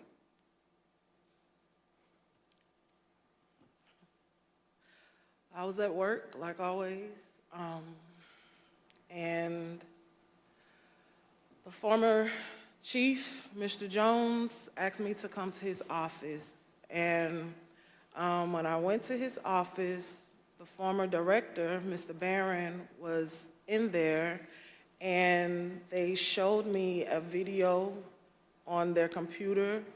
It was just like a very short clip of us working at State Farm, and it had someone on the video like talking over the video, just saying that we were doing things that we weren't supposed to do, just lying throughout the video. And that's when I first found out about it. And were there social media posts that they showed you responding to those false claims? Well, when I saw the video, of course, the first thing that I said was like, why? Why are they doing this? What's going on? And they, just told me that Trump and his allies were not satisfied with the outcome of the election, and they were getting a lot of threats and being harassed online, and asked me, have I been receiving anything, and I need to check on my mom. And I told them, I was like, where have they, where have you been getting these threats? I don't believe I have any. And Mr. Jones told me, like, they're attacking his Facebook, and I don't really use Facebook. I have one, so I went to the Facebook app, and I'm just kind of panicky at this point because this has never happened to me, and my mom is involved, and I'm like her only child.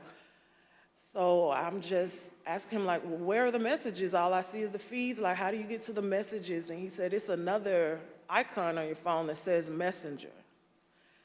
And I went to that icon, and it was just a lot of horrible things there. And those horrible things, did they include threats? Yes, a lot of threats, wishing death upon me, telling me that, you know, I'll be in jail with my mother, and saying things like, be glad it's 2020 and not 1920. Were a lot of these threats and vile comments racist in nature? A lot of them were racist. A lot of them were just hateful. But yes, sir. In one of the videos we just watched, Mr. Giuliani accused you and your mother of passing some sort of USB drive to each other. What was your mom actually handing you on that video? A ginger mint. It wasn't just Rudy Giuliani. We heard President Trump make these false allegations repeatedly during his call with Secretary Ratzensberger. Let's listen to a portion of what he had to say about you and your mother. We had at least 18,000, that's on tape. We had them counted very painstakingly, 18,000 voters having to do with Ruby Freeman. She's a vote scammer, a professional vote scammer and hustler. Donald Trump attacked you and your mother using her name 18 times on that call. 18 times. Ms. Moss, can you describe what you experienced listening to former President Trump attack you and your mother in a call with the Georgia Secretary of State? I felt horrible. I felt like it was all my fault. Like, if I would have never decided to be an elections worker, like, I could have done anything else, but that's what I decided to do. And now people are lying and spreading rumors and lies and attacking my mom. I'm her only child. Going to my grandmother's house. I'm her only grandchild. And my kid. It's just, I felt so bad.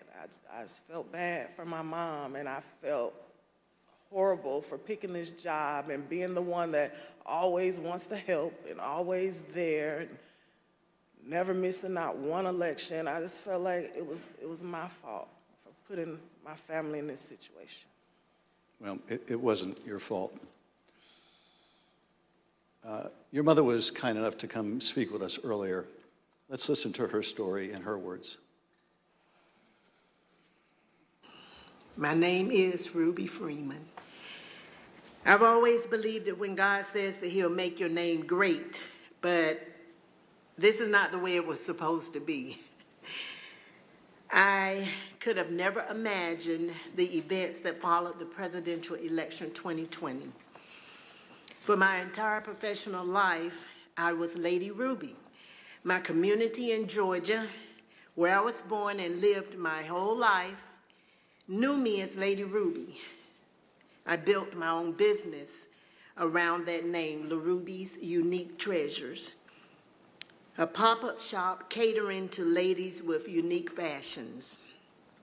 I wore a shirt that proudly proclaimed that I was, and I am, Lady Ruby. Actually, I had that shirt on. I had that shirt in every color. I wore that shirt on Election Day 2020. I haven't worn it since, and I'll never wear it again. Now I won't even introduce myself by my name anymore. I get nervous when I bump into someone I know in the grocery store who says my name. I'm worried about who's listening. I get nervous when I have to give my name for food orders. I'm always concerned of who's around me. I've lost my name, and I've lost my reputation. I've lost my sense of security, all because a group of people, starting with number 45 and his ally, Rudy Giuliani, decided to scapegoat me and my daughter, Shea, to push their own lies about how the presidential election was stolen.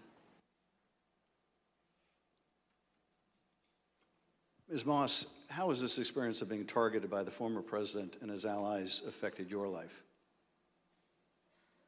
It's turned my life upside down. I no longer give out my business card. I don't transfer calls. I don't want anyone knowing my name. I don't want to go anywhere with my mom because she might yell my name out over the grocery aisle or something. I don't go to the grocery store at all. I haven't been anywhere at all. I've gained about 60 pounds. I just don't do nothing anymore. I don't want to go anywhere. I second guess everything that I do. It's affecting my life in a major way, in every way. All because of lies.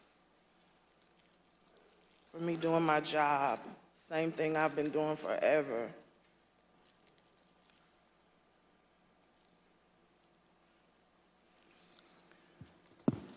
Your mother also told the Select Committee about how she had to leave her own home for her safety and go into hiding after the FBI told her that it would not be safe for her there before January 6th and until the inauguration. Let's listen to a clip of her story in her own words. Around the week of January 6th, the FBI informed me that I needed to leave my home for safety. And I left my home for safety around that time. Understood. How long did you stay out? Did you remain outside of your home for your own safety? I stayed away from my home for approximately 2 months. It was horrible. I felt homeless. I felt, I can't believe this person has caused this much damage to me and my family. To have to leave my home, that I've lived there for 21 years. And, I'm having to have my neighbors watch out for me, and I have to go and stay with somebody. It was hard. It was horrible. And that your conversation with the FBI about needing to leave your home for your own safety or perhaps recommending it, do you remember, was there a specific threat that prompted that, or was it the accumulation of threats that you had received? What prompted it was getting ready to, January 6th was about to come, and they did not want me to be at home because of all the threats and everything that I had gotten. They didn't want me to be there in fear of, the people were coming to my home, and I had a lot of that, so they didn't want me to be there just in case something happened. I asked, how long am I going to have to be at home? And they said, at least until the inauguration. Ms. Moss, I understand that people once showed up at your grandmother's house. Tell us about that experience. I received a call from my grandmother. This woman is my everything. I've never even heard her or seen her cry ever in my life. And she called me screaming at the top of her lungs, like, Shea, oh my God, Shea, just freaking me out, saying that there were people at her home, and they knocked on the door, and of course she opened it and seeing who was there, who it was, and they just started pushing their way through, claiming that they were coming in to make a citizen's arrest. They needed to find me and my mom. They knew we were there. And she was just screaming and didn't know what to do. And I wasn't there, so, I just felt so helpless and so horrible for her. And she was just screaming. I told her to close the door. Don't open the door for anyone. And, she's a 70-something, I won't say, year-old woman, and she doesn't like having restrictions. She wants to answer the door. She likes to get her steps in, walking around the neighborhood, and I had to tell her, like, you can't do that. You have to be safe. You know, she would tell me that at night, people would just continuously send pizzas over and over to her home, you know, and they were expecting her to pay for these large amounts of pizzas, and she went through a lot that she didn't have to. And once again, it made me just feel so horrible. In addition to the personal impact this experience has had on you and your family, one of the things that I find most disturbing is how these lies discourage longtime election workers from continuing to do this important work. Tell us, if you would, of the other election workers shown in that State Farm Arena video and their supervisors. How many are still election workers in Fulton County? There is no permanent election worker or supervisor in that video that's still there. And did you end up leaving your position as well? Yes, I left. Ms. Moss, I want to thank you for coming in to speak with us and to thank you for your service to our democracy. What we have just played is a truly horrible and appalling sample, but just a sample of the things that were said about you and your mother following the election. I want to say how very sorry I think we all are for what you've gone through, and tragically, you're not alone. Other election workers around the country have also been the subject of lies and threats. No election worker should be subject to such heinous treatment just for doing their job. With your permission, I would like to give your mother the last word. Yes. We're just going to play the tape. There is nowhere I feel safe. Nowhere. Do you know how it feels to have the President of the United States to target you? The President of the United States is supposed to represent every American, not to target one. But he targeted me, Lady Ruby, a small business owner, a mother, a proud American citizen who stand up to help Fulton County run an election in the middle of the pandemic. Thank you, Ms. Moss. Thank you, Ms. Freeman, or as America now knows her, Lady Ruby, for your service to Fulton County, Georgia, our country, and our democracy. Mr. Chairman, I yield back. Thank you, Mr. Schiff. Ms. Moss? Yes, sir. I want to thank you for sharing with us the very troubling story of what you and your mother experienced. The harassment of election workers like you simply for doing your duty as public servants poses a threat to our democratic process. Your testimony is an important contribution to the work of our committee and serves as a reminder to all of us that the safety of local election officials is vital to ensuring that our elections are always free and fair. I want to thank our witness for joining us today. The members of the Select Committee may have additional questions for today's witness, and we ask that you respond expeditiously in writing to those questions. Without objection, members will be permitted 10 business days to submit statements for the record, including opening remarks and additional questions for the witness. Without objection, the chair recognizes the gentleman from California, Mr. Schiff, for a closing statement. For more than 200 years, our democracy has been distinguished by the peaceful transfer of power. When an American raises their right hand and takes the presidential oath of office, they are transformed from an ordinary citizen into the most powerful person in the world, the president. This is an awesome power to acquire. It is even more awesome when it is handed on peacefully. When George Washington relinquished the office of the presidency, it set a precedent that served as a beacon for other nations struggling against tyranny.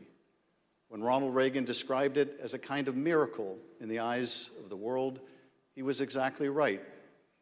Other countries use violence to seize and hold power, but not in the United States. not in America. When Donald Trump used the power of the presidency to try to stay in office after losing the election to Joe Biden, he broke that sacred and centuries-old covenant.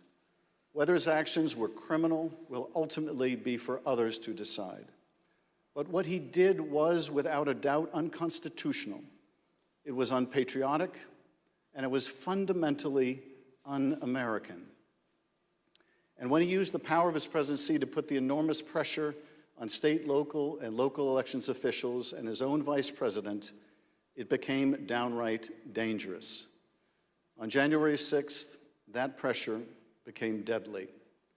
Ruby Freeman said the president is supposed to protect every American, not target them. And she is right. If the most powerful person in the world can bring the full weight of the presidency down on an ordinary citizen who is merely doing her job with a lie as big and heavy as a mountain, who among us is safe? None of us is. None of us. In city councils and town councils, on school boards and election boards, from the Congress to the courts, dedicated public servants are leaving their posts because of death threats to them and to their families. This is not who we are. It must not become who we are. Our democracy held because courageous people like those you heard from today put their oath to the Constitution above their loyalty to one man or to one party. The system held, but barely, and the question remains, will it hold again? If we are able to communicate anything during these hearings, I hope it is this. We have been blessed beyond measure to live in the world's greatest democracy. That is a legacy to be proud of and to cherish, but it is not one to be taken for granted. That we have lived in a democracy for more than 200 years does not mean we shall do so tomorrow. We must reject violence. We must embrace our Constitution with the reverence it deserves, take our oath of office and duties as citizens seriously, informed by the knowledge of right and wrong, and armed with no more than the power of our ideas and the truth, carry on this venerable experiment in self-governance. Thank you, Mr. Chairman, and I yield back. Without objection, the chair recognizes the gentlewoman from Wyoming, Ms. Cheney, for a closing statement. Thank you very much, Mr. Chairman.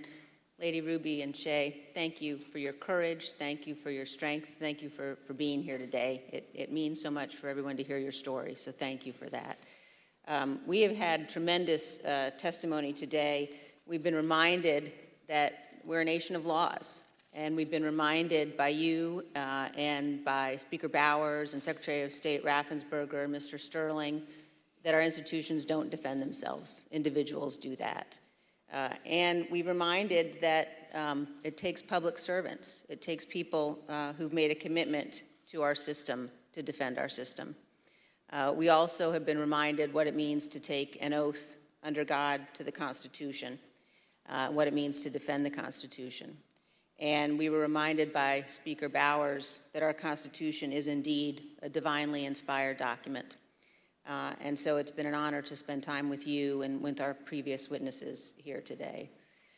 To date, more than 30 witnesses called before this committee have not done what you've done, but have invoked their Fifth Amendment rights against self-incrimination.